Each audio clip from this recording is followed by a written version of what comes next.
നിന്റെ ഹൃദയം തകരുമ്പോ പാറയാകുന്ന യേശു പുതുജീവൻ പകരുന്നവനാണ്. അവനായി ഒരു പ്രാവശ്യം കൂടെ കർത്താവിൻ്റെ സന്നിധിയിലേക്ക് നമ്മളെ സമർപ്പിക്കാം. കർത്താവെ, എന്നെ ഇത് അപൂർണമായി അവിടുത്തെ വേലയ്ക്കായി സമർപ്പിക്കുന്നു. കഴിഞ്ഞ നാളുകളെപ്പോലെയല്ല, എനിക്കാവുന്നിടത്തോളം അതിനപ്പുറത്തായിട്ട് കർത്താവിൻ്റെ വേല ചെയ്യുവാൻ ഞാൻ ക്രിസ്തുവിനായി സമർപ്പിക്കുന്നു എന്നർത്ഥം വരുന്ന ഈ പാട്ട് നമുക്ക് ചേർന്ന് പാടാം. എനിക്കല്ല, ഞാൻ ക്രിസ്തുവിനത്രേ അവനായി ഇതാ സമർപ്പിക്കുന്നേ.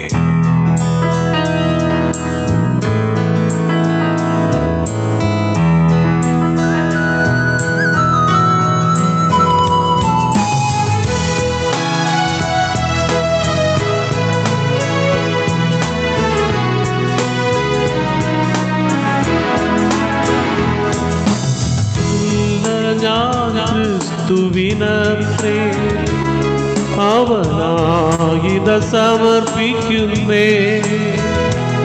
അവൻ നടത്തിപ്പും കാവൽ കൊണ്ടോരോ നിമിഷം നടത്തുന്നേ വഴിയേ. അവൻ നടത്തിപ്പും കാവൽ കൊണ്ടോരോ നിമിഷം നടത്തുന്നേ വഴിയേ.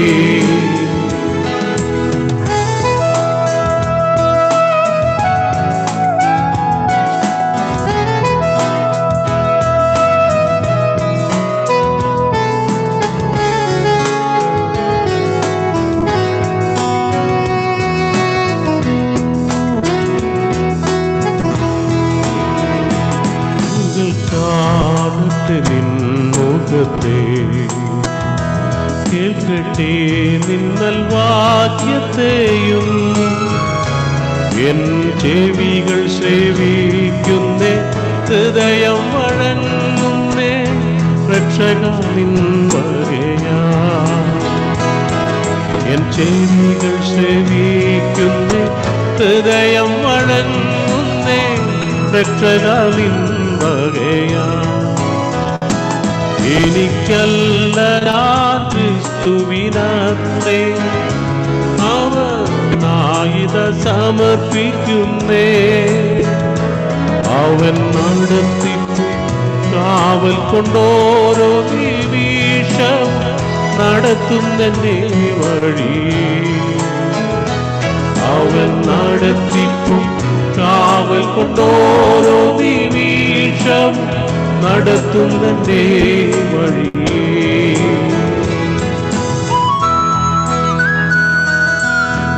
അറിയാവുന്ന എല്ലാവർക്കും എൻ്റെ ഒപ്പം ചേർന്ന് പാടാം. ഈ കൈകളെ സമർപ്പിക്കുന്നു, ചേർന്ന് പാടാം. ഈ എൻ കൈകളെ സമർപ്പിക്കുന്നേ, സേവയ്ക്കായി എൻ ജീവനെ. കാൽകളോടട്ടെ നീ പാതെ ചേരട്ടെ ചിന്തയും തിരുരാജ്യവ്യാപ്തിക്കായി. കാൽകളോടട്ടെ നീ പാതെ ചേരട്ടെ ചിന്തയും തിരുരാജ്യവ്യാപ്തിക്കായി. എനിക്കല്ല, ഞാൻ ക്രിസ്തുവിനത്രേ ആയിത സമർപ്പിക്കുന്നേ. അവൻ നടത്തിപ്പും കാവൽ കൊണ്ടോരോ നിമിഷം നടത്തുന്നേ വഴി. അവൻ നടത്തിപ്പും കാവൽ കൊണ്ടോരോ നിമിഷം നടത്തുന്നേ വഴി.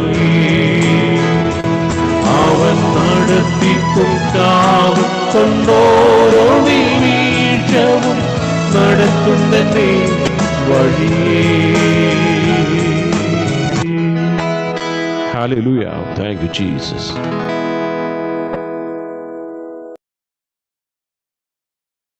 Praise the Lord.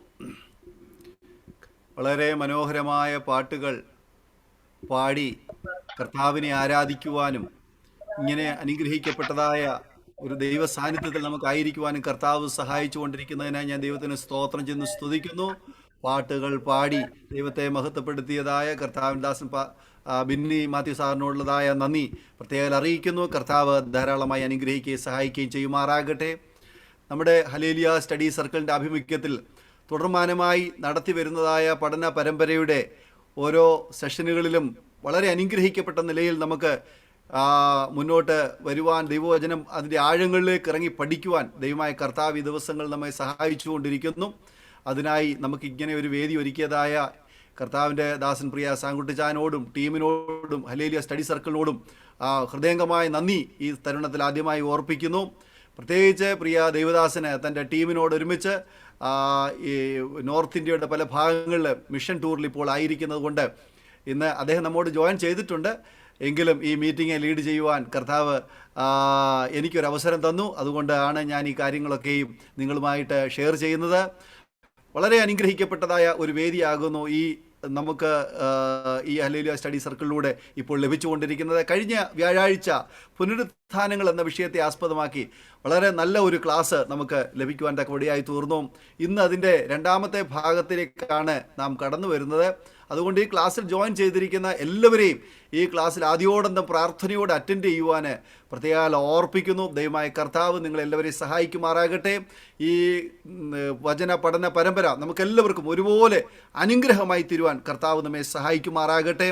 അതുപോലെ തന്നെ ഈ നാളെ മുതൽ നടക്കുന്നതായ നമ്മുടെ ഈ അടുത്ത സെഷൻ അതിനെക്കുറിച്ചുള്ളതായ വിശദാംശങ്ങൾ സാറ് തന്നെ നമ്മോട് പറയുവാൻ തക്കവടിയായി തീരും. Salvation, manifesto, creation, component worship തുടങ്ങിയതായ സബ്ജക്റ്റുകളെ ആസ്പദമാക്കിയുള്ളതായ പഠന പരമ്പരകളാണ് നാളെ മുതൽ നമുക്ക് നടത്തപ്പെടുന്നത്. അതിനെക്കുറിച്ചുള്ള വിശദാംശങ്ങൾ സാറ് തന്നെ നമ്മോട് പറയും. തുടർന്ന് നമുക്കെല്ലാവർക്കും പ്രാർത്ഥനയോടെ ആയിരിക്കാം. ഈ സമയത്ത് നമുക്ക് കരങ്ങളെ അടിച്ച് പ്രിയ ബാബു സാറിനെ നമുക്ക് സ്വാഗതം ചെയ്യാം. കർത്താവ് നമ്മെ എല്ലാവരെയും സഹായിക്കുമാറാകട്ടെ. തുടർന്ന് ബാബു സാർ നമ്മോട് ദൈവവചനം സംസാരിക്കും. സ്തോത്രം. എല്ലാ ദൈവമക്കൾക്കും എന്നെ കാണുകയും കേൾക്കുകയും ചെയ്യാമെന്ന് വിശ്വസിക്കുന്നു. സകല ലോകത്തിന്റെ രാജാവ് എന്റെ കർത്താവുമായ നമ്മുടെ ദൈവം വാഴ്ത്തപ്പെട്ടവൻ. ധന്യവും നിസ്തുല്യമായ നാമത്തിൽ എല്ലാ ദൈവമക്കൾക്കും സ്നേഹവും വന്ദനവും അറിയിക്കുന്നു. പ്രത്യേകിച്ച് ഹല്ലേലൂയ ടീം പ്രിയ സാങ്കുട്ടിച്ചാൻ താൻ മിഷൻ ടൂറിലായിരിക്കുകയാണ്. പ്രാർത്ഥന ഓർക്കാം. ഇന്ന് ലീഡ് ചെയ്ത കർത്താവിന്റെ ദാസൻ പാസ്റ്റർ ജേക്കബ് ജോൺ നമുക്ക് വളരെ മനോഹരമായ പാട്ടുകൾ പാടി ഒരു ആത്മീയ അന്തരീക്ഷം സൃഷ്ടിച്ചു തന്ന ദേവദാസനം ബിന്നി മാത്യു, എല്ലാവർക്കും കർത്താവിൽ സ്നേഹ വന്ദനം. നമ്മൾ കഴിഞ്ഞ ദിവസം ആരംഭിച്ച റിസറക്ഷൻ എന്ന വിഷയത്തിന്റെ രണ്ടാമത്തെ ഭാഗത്തേക്ക് നമ്മൾ വരികയാണ്. കർത്താവിന്റെ ആത്മാവ് അനുവദിച്ചാൽ നമുക്ക് ഇന്ന് ഈ ടോപ്പിക്സ് തീർക്കാമെന്ന് ഞാൻ വിശ്വസിക്കുന്നു. കർത്താവിന്റെ സഹായം ലഭിച്ചാൽ നാളെ മുതൽ നമ്മൾ അടുത്ത ഒരു സീരീസിലേക്ക് കടക്കുകയാണ്. അതൊരു 5 days ക്ലാസ്സസ് ഉള്ള 10 hours ഉള്ള വളരെ സീരിയസ് ആയ ഒരു സീരീസ് ആണ്. ഒന്ന് ക്രിയേഷൻ കമ്പോണന്റ്. ദൈവം ഓരോ സൃഷ്ടികളെയും സൃഷ്ടിക്കുമ്പോൾ ഉപയോഗിക്കുന്ന സൃഷ്ടിയിലെ ഘടകങ്ങൾ. ക്രിയേഷൻ കമ്പോണന്റ് എന്ന് പറഞ്ഞാൽ സൃഷ്ടിയിലെ ഘടകങ്ങൾ. മറ്റൊന്ന് സാൽവേഷൻ മാനിഫെസ്റ്റോ. ഈ ഒരാൾ മരിച്ചതുകൊണ്ട് വേറൊരാൾക്ക് എങ്ങനെ രക്ഷയുണ്ടാകുന്നത്, യേശുക്രിസ്തുവിന്റെ ക്രൂശ് മരണത്തിൽ കൂടി എങ്ങനെ രക്ഷ സാധ്യമായത്, അതിനെപ്പറ്റി ഉള്ള പഠനമാണ് ക്രിയേഷൻ സാൽവേഷൻ മാനിഫെസ്റ്റോ എന്ന് പറയുന്നത്. മറ്റൊന്ന് വേർഷിപ്പ്. അതിനെപ്പറ്റി ഞാൻ 1-2 ക്ലാസ്സുകൾ ഓൾറെഡി എടുത്തു. നെറ്റിലും അതിൻ്റെ 1-2 ക്ലാസ്സസ് കിടക്കുന്നു, ഇംഗ്ലീഷിലും മലയാളത്തിലും. പക്ഷേ അത് എനിക്ക് തോന്നി എത്ര പഠിപ്പിച്ചാലും അതിൻ്റെ റിക്വയർഡ് ടാർഗറ്റിൽ എത്തുന്നില്ലെന്ന്. അതുകൊണ്ടാണ് അത് പഠിപ്പിക്കുന്നത്. അതിൽ ശ്രദ്ധിക്കേണ്ട കാര്യം, നമ്മുടെ ഈ ക്ലാസ്സും അടുത്ത വ്യാഴാഴ്ചത്തെ ട്രിനിറ്റിയുടെ രണ്ടാമത്തെ പാർട്ടിലും നമുക്ക് ഫീസ് ഇല്ല. But at the same time അതിൻ്റെ വീഡിയോ ആവശ്യപ്പെടുന്ന ദൈവമക്കള് ഒരു ചെറിയ കോൺട്രിബ്യൂഷൻ കൊടുക്കണം. കാരണം അതിന് ഒത്തിരി എഫേർട്ട്, ലേബർ അതിൻ്റെ പിന്നിൽ ആവശ്യമായിട്ടുള്ളതുകൊണ്ടാണ്. ആ ലേബറിനെ നമുക്ക് വില കുറച്ച് കാണാൻ കഴിയത്തില്ല. കാരണം അതിന്റെ പിന്നിൽ ഒരുപാട് അധ്വാനമുണ്ട്. അത്രയും പറയുമ്പോൾ നിങ്ങൾക്ക് മനസ്സിലാകുമെന്ന് വിശ്വസിക്കുന്നു. അതിനുശേഷമുള്ള ക്ലാസ്സസ്, നാളെ മുതൽ നടക്കുന്ന ക്ലാസ്സുകൾ രജിസ്റ്റർ ചെയ്ത് കയറുന്ന ആളുകൾക്ക് മാത്രമേ കയറാൻ പറ്റത്തുള്ളൂ. രജിസ്റ്റർ ചെയ്തിട്ടുണ്ടോ എന്ന് നിങ്ങൾ കയറുമ്പോൾ ചെക്ക് ചെയ്യും. രജിസ്റ്റർ ചെയ്തിട്ടില്ലെങ്കിൽ നിങ്ങൾക്ക് കയറാൻ ഒക്കത്തില്ല. അതുകൊണ്ട് ദയവായിട്ട് നമുക്ക് പരിചയമുള്ള ഹല്ലേലൂയ നമ്പർ വീണ്ടും ഡിസ്പ്ലേ ചെയ്യും. വിളിച്ച് നിങ്ങളുടെ രജിസ്ട്രേഷൻ ഉറപ്പുവരുത്തണമെന്ന് ആ കാര്യം ഒരു പ്രാവശ്യം കൂടെ റിമൈൻഡ് ചെയ്യുന്നു. എല്ലാവർക്കും വീണ്ടും സ്നേഹവന്ദനങ്ങൾ. നമ്മൾ എങ്ങോട്ടാണ് വരുന്നത്? റിസറക്ഷൻ എന്ന വിഷയത്തിലേക്ക് വരിക. കഴിഞ്ഞ ദിവസം ഞാൻ ഒന്നാം പുനരുത്ഥാനം എന്ന് നമ്മൾ മനസ്സിലാക്കിയിരിക്കുന്ന അവിടം എന്താണെന്ന് പറഞ്ഞു. ഇനി അതിന്റെ ബാക്കിയുള്ളതിലേക്ക് നമ്മൾ വരാം. ഇവിടെ നമ്മൾ മനസ്സിലാക്കേണ്ട ചില കാര്യങ്ങൾ ഞാൻ പറയുന്നത് ഒരു ഇൻട്രഡക്ഷൻ അല്ല, ഇത് ഇതിന്റെ ടോപ്പിക്സിന്റെ ഭാഗമാണ് എന്ന് മനസ്സിലാക്കണം. ഒന്നാമത്തെ കാര്യം, നമ്മൾ വേദപുസ്തകം എടുത്തിട്ട് അവിടെ എവിടെയെങ്കിലും ഇത് ഒന്നാം പുനരുത്ഥാനം, ഇത് രണ്ടാം പുനരുത്ഥാനം, ഇത് 3, 4, 5 എന്നിങ്ങനെ ക്രമാനുഗതമായിട്ട് നമ്മൾ സൂപ്പർ മാർക്കറ്റിൽ പോകുമ്പോൾ മേടിക്കേണ്ട സാധനങ്ങൾ ലിസ്റ്റ് ഇങ്ങനെ 1, 2, 3 അരി, മുളക്, മല്ലി, ഉള്ളി, വെളിച്ചെണ്ണ, കാപ്പിപ്പൊടി എന്നിങ്ങനെ എഴുതുന്ന മാതിരി വേദപുസ്തകത്തിൽ എവിടെയെങ്കിലും എഴുതിയിട്ടില്ല. അങ്ങനെ ഒരിടത്തും വിശുദ്ധ വേദപുസ്തകത്തിൽ എഴുതിയിട്ടില്ല. ഏതെങ്കിലും ഒരു ചാപ്റ്റർ എടുത്തിട്ട്, ബുക്ക് എടുത്തിട്ട്, വേദപുസ്തകത്തിൽ ഒരു പുസ്തകം എടുത്തിട്ട് അല്ലെങ്കിൽ അധ്യായം എടുത്തിട്ട് പുനരുത്ഥാനങ്ങൾ എന്ന ടൈറ്റിൽ കൊടുത്തിട്ട് ഇങ്ങനെ ക്രമാനുഗതമായിട്ട് എഴുതിയിട്ടില്ല. That's the first thing to understand. അപ്പൊ പിന്നെ എങ്ങനെയാ നമ്മൾ ഈ പുനരുത്ഥാനത്തെ പറ്റി പ്രശ്നിക്കുന്നത്? വേദപുസ്തകത്തിൽ നിന്ന് ഒരു കാര്യം എവിഡൻസിലേക്ക് കൊണ്ടുവരാൻ 4 ടൈപ്പ് ഓഫ് എവിഡൻസസ് ഉണ്ടെന്ന് മുമ്പ് ഞാൻ പറഞ്ഞ് നിങ്ങൾ കേട്ടിട്ടുണ്ട്. ഓർക്കുന്നുണ്ടെന്ന് വിശ്വസിക്കുന്നു. ഓർക്കുന്നില്ലെങ്കിൽ ഒരു പ്രാവശ്യം കൂടെ ഞാൻ പറയാം. ഒന്ന് ഡോക്യുമെന്റൽ എവിഡൻസ് എന്ന് പറയും. ഈ കാര്യങ്ങളെ പറ്റി ഉടനീളം എവിടെയൊക്കെ എഴുതിയിട്ടുണ്ട്. അതാണ് ഡോക്യുമെന്റൽ എവിഡൻസ് എന്ന് പറയുന്നത്.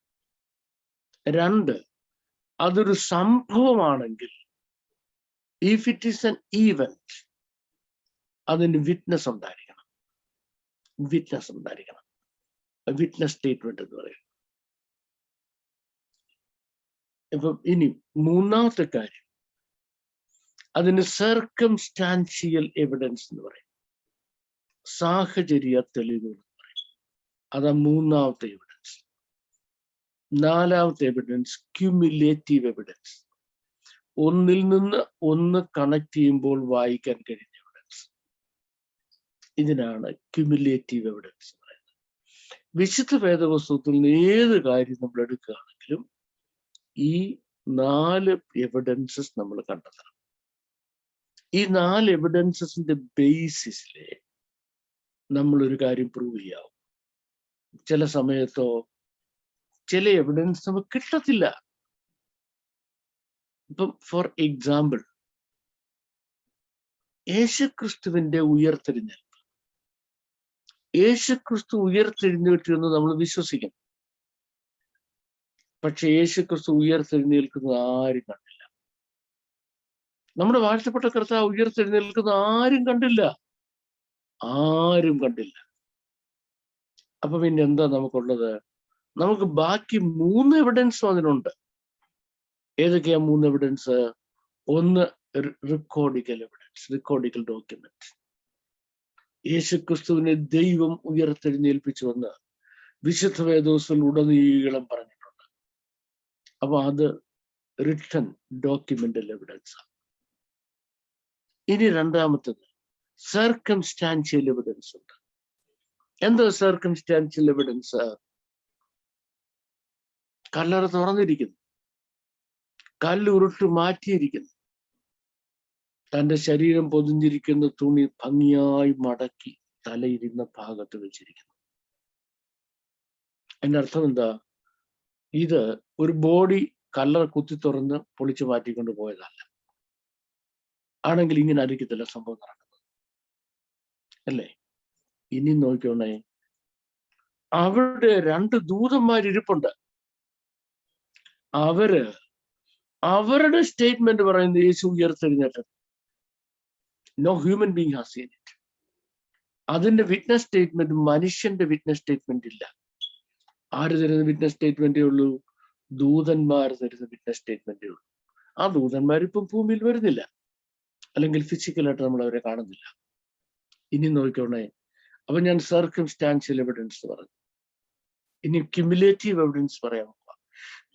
ഈ യേശു, നമ്മുടെ വാഴ്ത്തപ്പെട്ട കർത്താവ്, പലയിടത്തും പ്രത്യക്ഷനായി താൻ സംസാരിക്കുന്നതായി നമുക്ക് ഡോക്യുമെന്റൽ എവിഡൻസും വിറ്റ്നസ് സ്റ്റേറ്റ്മെന്റും ഉണ്ട്. തന്നെ ഉയർത്തെഴുന്നേറ്റ കർത്താവിനെ കണ്ട സ്റ്റേറ്റ്മെന്റ് ഉണ്ട്. ഉയർത്തെഴുന്നേൽപ്പ് എന്ന ഈവന്റ് ആണ് മനുഷ്യർ കാണുക, ദൂതന്മാർ കാണുകയും ചെയ്തു. അപ്പൊ ഇതിൽ നിന്നെല്ലാം നമുക്ക് വിശ്വസിക്കാം യേശു ക്രിസ്തു ഉയർത്തെഴുന്നേറ്റ് വന്നു. ഇനി നമ്മളിവിടെ റിസറക്ഷൻ എന്ന വിഷയം എടുക്കുന്നുണ്ടേ, വിശുദ്ധ വേദപുസ്തകത്തിൽ നിന്നാണ്, ദ ഹോൾ ബൈബിളിൽ നിന്നാണ് നമ്മൾ ഈ സീരീസ് ഓഫ് റിസറക്ഷന്റെ എവിഡൻസ് കണ്ടെത്തേണ്ടത്. അതിന് ഈ പറഞ്ഞ എല്ലാ വഴികൾ കൂടെ നമ്മൾക്ക് പോകേണ്ടി വരും. ഇനി നമുക്കൊരു കാര്യം ചെയ്യാം. നമുക്കൊരു മാഗ്നറ്റിന്റെ അനാലജി എടുക്കാം. ഒരു പവർഫുള്ളായ മാഗ്നറ്റ് ഒരിടത്ത് വെച്ചാൽ അത് സുജാലകങ്ങളെ, കണ്ടക്ടേഴ്സിനെ തന്നിലേക്ക് ആകർഷിച്ചുകൊണ്ടേയിരിക്കും. നമുക്ക് ഈ മാഗ്നറ്റിക് എവിഡൻസ് എടുത്തിട്ട് നമുക്ക് റിസറക്ഷൻ എന്ന വിഷയം നമുക്ക് എടുക്കാം. അത് നമ്മൾ ആദ്യം രണ്ട് കാര്യം കൂടി ഞാൻ നിങ്ങളുടെ ശ്രദ്ധയിലേക്ക് വരാം. ഒന്ന്, കിങ്ഡം ഓഫ് ഗോഡ് എന്നുള്ളത്, ദൈവരാജ്യം എന്നുള്ളത്. അവിടെ നമ്മൾ മനസ്സിലാക്കേണ്ട പ്രധാനപ്പെട്ട കാര്യങ്ങൾ ഇതൊക്കെയാണ്. ഒന്ന്, ഈ ആദാമിനെ സൃഷ്ടിക്കുന്നതിന് മുൻപ്, ആദാമിനെ സൃഷ്ടിക്കുന്നതിനോട് ദൈവം ഈ ഭൂമിയെ പുതുക്കിയെടുക്കുക. ദൈവം ഈ ഭൂമിയെ പുതുക്കിയെടുക്കുന്നതിന് മുൻപ് ഇവിടെ തേജസ്സിന്റെ ഭൂമി ഉണ്ടായിരുന്നു. തേജസ്സിന്റെ ഭൂമി ഉണ്ടായിരുന്നു. ആ തേജസ്സിന്റെ ഭൂമിയിൽ children of light, children of fire ഉണ്ടായിരുന്നു. ലൂസിഫർ ചിൽഡ്രൻ ഓഫ് ഫയർ ആയിരുന്നു, അഗ്നിപുത്രനായിരുന്നു. അങ്ങനെയുള്ള ഒത്തിരി ആളുകളും ഉണ്ടായിരുന്നു ഈ ഭൂമിയിൽ. ആ ഭൂമിയാണ് ദൂതന്മാർ പാപം ചെയ്തില്ലാതായി പോയത്. ദൂതന്മാർ പാപം ചെയ്തില്ലാതായി പോയത്. ആ ഭൂമിയെ പറ്റി 7.5 ബില്യൺ ഇയേഴ്സ് ഓൾഡ് ആ ഭൂമിക്ക് ഉണ്ടെന്നാണ് സയന്റിസ്റ്റ് ഇപ്പൊ പറയുന്നത്. ആ ഭൂമിക്ക് 7.4 ബില്യൺ ഇയേഴ്സ് പഴക്കമുണ്ടെന്ന്. അത് അവർക്ക് ഒരുപാട് തെളിവുകളുണ്ട്. അത് ദൂതൻ പാപം ചെയ്തുകൊണ്ട് നഷ്ടമായി പോയ, അങ്ങനെ ഞാൻ പറയുമ്പോൾ നിങ്ങൾ മനസ്സിലാക്കി, എന്നേക്കുമെന്നല്ല, നഷ്ടമായി പോയ ഒരു ഭൂമിയാണ്. എന്നേക്കുമല്ല, അങ്ങനെ ചിന്തിക്കരുത്. അതിനുശേഷം ദൈവം, God decided to enlarge his family.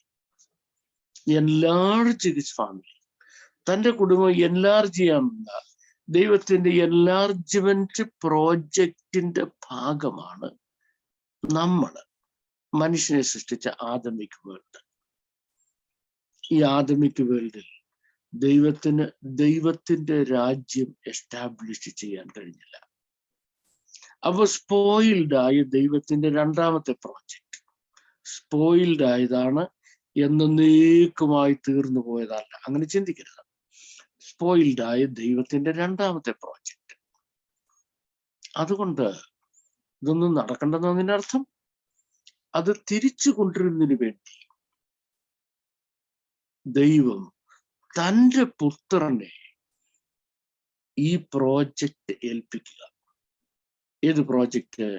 Establishing the kingdom of God. ദൈവരാജ്യം സ്ഥാപിക്കുന്നത്. ആ ദൈവരാജ്യം സ്ഥാപിക്കുന്നത് അത് പ്രോഗ്രസീവ് വർക്കാണ്. It's A progressive work. ഇത് പ്രോഗ്രസീവ് വർക്കാണ്. നമുക്ക് അതൊരു പക്ഷെങ്കിൽ ഒരു കുഞ്ഞിന്റെ ജനനം പോലെ നമുക്കെടുക്കാം. എങ്ങനെ? ഒരു ഒരു ഫീറ്റസ് ആണ് ആദ്യം, ഒരു ഗർഭസ്ഥ ശിശുവാണ്, ഒരു വാൽമാക്രി പോലെയോ. ഞാന് ഒരിക്കലും ഒരു വാൽമാക്രിയായിരുന്നു. നിങ്ങളെല്ലാവരും നിങ്ങളുടെ അമ്മയുടെ വയറ്റില് ഒത്തിരി കൊല്ലം മുമ്പ്. ആ വാൽമാക്രി ഇപ്പൊ ഇങ്ങനെ ആയത്, സ്റ്റേജസിൽ കൂടെ പോവുക. ഇതുപോലെയാണ് ദൈവരാജ്യം എന്ന് പറയുന്നത്. ദൈവം അതിന്റെ പ്രോഗ്രസീവ് സ്റ്റേജസിൽ കൂടെ അതിനെ കൊണ്ടുപോവുക. നമുക്കൊരു കാര്യം ചെയ്യാം, നമുക്ക് അതിന്റെ ഫൈനൽ സ്റ്റേജ് എന്താണെന്ന് നോക്കാം. ആ ഫൈനൽ സ്റ്റേജ് എന്താന്ന് നോക്കിയിട്ട് അവിടെ നിന്ന് നമുക്ക് പുറമോട്ട് വരണം. എന്തിനാ? ആ ഫൈനൽ സ്റ്റേജിൽ എത്തിക്കുന്നതിന് വേണ്ടിയുള്ള ദൈവത്തിന്റെ ഫങ്ഷൻസ്. അത് ശരിയല്ല, ദൈവത്തിന്റെ പ്രോജക്ട്സ് അല്ലെ ഇന്റേറിയം പ്രോജക്ട്സ് എന്തൊക്കെയാണ് നമുക്ക് നോക്കാൻ. ഈ ഫൈനൽ സ്റ്റേജ് നമ്മൾ ആദ്യം കാണാൻ പോകും. ഫൈനൽ സ്റ്റേജ് ഞാൻ മുമ്പ് കഴിഞ്ഞ ക്ലാസ്സിൽ നിങ്ങളോട് പറഞ്ഞതുപോലെ, no sun, no sea, no sex. ഇത് മൂന്നും ഇല്ലാത്ത ഒരു ഭൂമി ഉണ്ടാവും. അതിനാണ് പുതിയ ആകാശവും പുതിയ ഭൂമി എന്ന് പറയുന്നത്. പുതിയ ആകാശവും പുതിയ ഭൂമി. ആ പുതിയ ആകാശവും പുതിയ ഭൂമി എന്നുള്ളത് അത് ഏത് ലോകത്താണെന്നറിയാമോ? ആദാമിന് മുമ്പുള്ള ആ എർത്ത് ഓഫ് ഫയർ ആണ്. ആ പ്രകാശത്തിന്റെ, അഗ്നിയുടെ, വെളിച്ചത്തിന്റെ, ശോഭയുടെ ലോകം. ആ ശോഭയുടെ ലോകത്തിൽ നമുക്ക് സംഭവിക്കുന്നത്, നമ്മൾ സൂര്യചന്ദ്രന്മാരെ പോലെ ശോഭിക്കുക. ബുദ്ധിമാന്മാർ ആകാശമണ്ഡലത്തിലെ പ്രഭ പോലെ, പലരെയും രീതിയിലേക്ക് തിരിക്കുന്നവർ നക്ഷത്രങ്ങളെ പോലെയും ശോഭിക്കുക. അത് നമ്മുടെ ഫൈനൽ സ്റ്റേജ്. ആ ഫൈനൽ സ്റ്റേജ് എന്ന് പറയുന്നത് the completion of the kingdom of God എന്നാണ്. The completion of the kingdom of God എന്നാണ്. ആ completion of the kingdom of ഗോഡിൽ ദൈവത്തിന്റെ ഒറിജിനൽ പേർപ്പസിലേക്ക്, പ്രീ ആഡമിക് വേൾഡിന്റെ പേർപ്പസിലേക്ക് യേശുക്രിസ്തു എന്നയാള് ലോകത്തെ തിരികെ കൊണ്ടുവന്ന ശേഷം, സകല വാഴ്ചകൾക്കും അധികാരങ്ങൾക്കും ശക്തിക്കും കർത്തൃത്വത്തിനും നീക്കം വരുത്തിയ ശേഷം, ലുക്ക്, ഈ കിങ്ഡം പിതാവിനെ ഏൽപ്പിച്ചു പുത്രൻ താനും പിതാവിന് കീഴ്പ്പെട്ടിരിക്കുന്നു. Finished, mission accomplished. അവിടെയാണ് മെസ്സിയാനിക് മിഷന്റെ അക്കംപ്ലിഷ്മെന്റ്.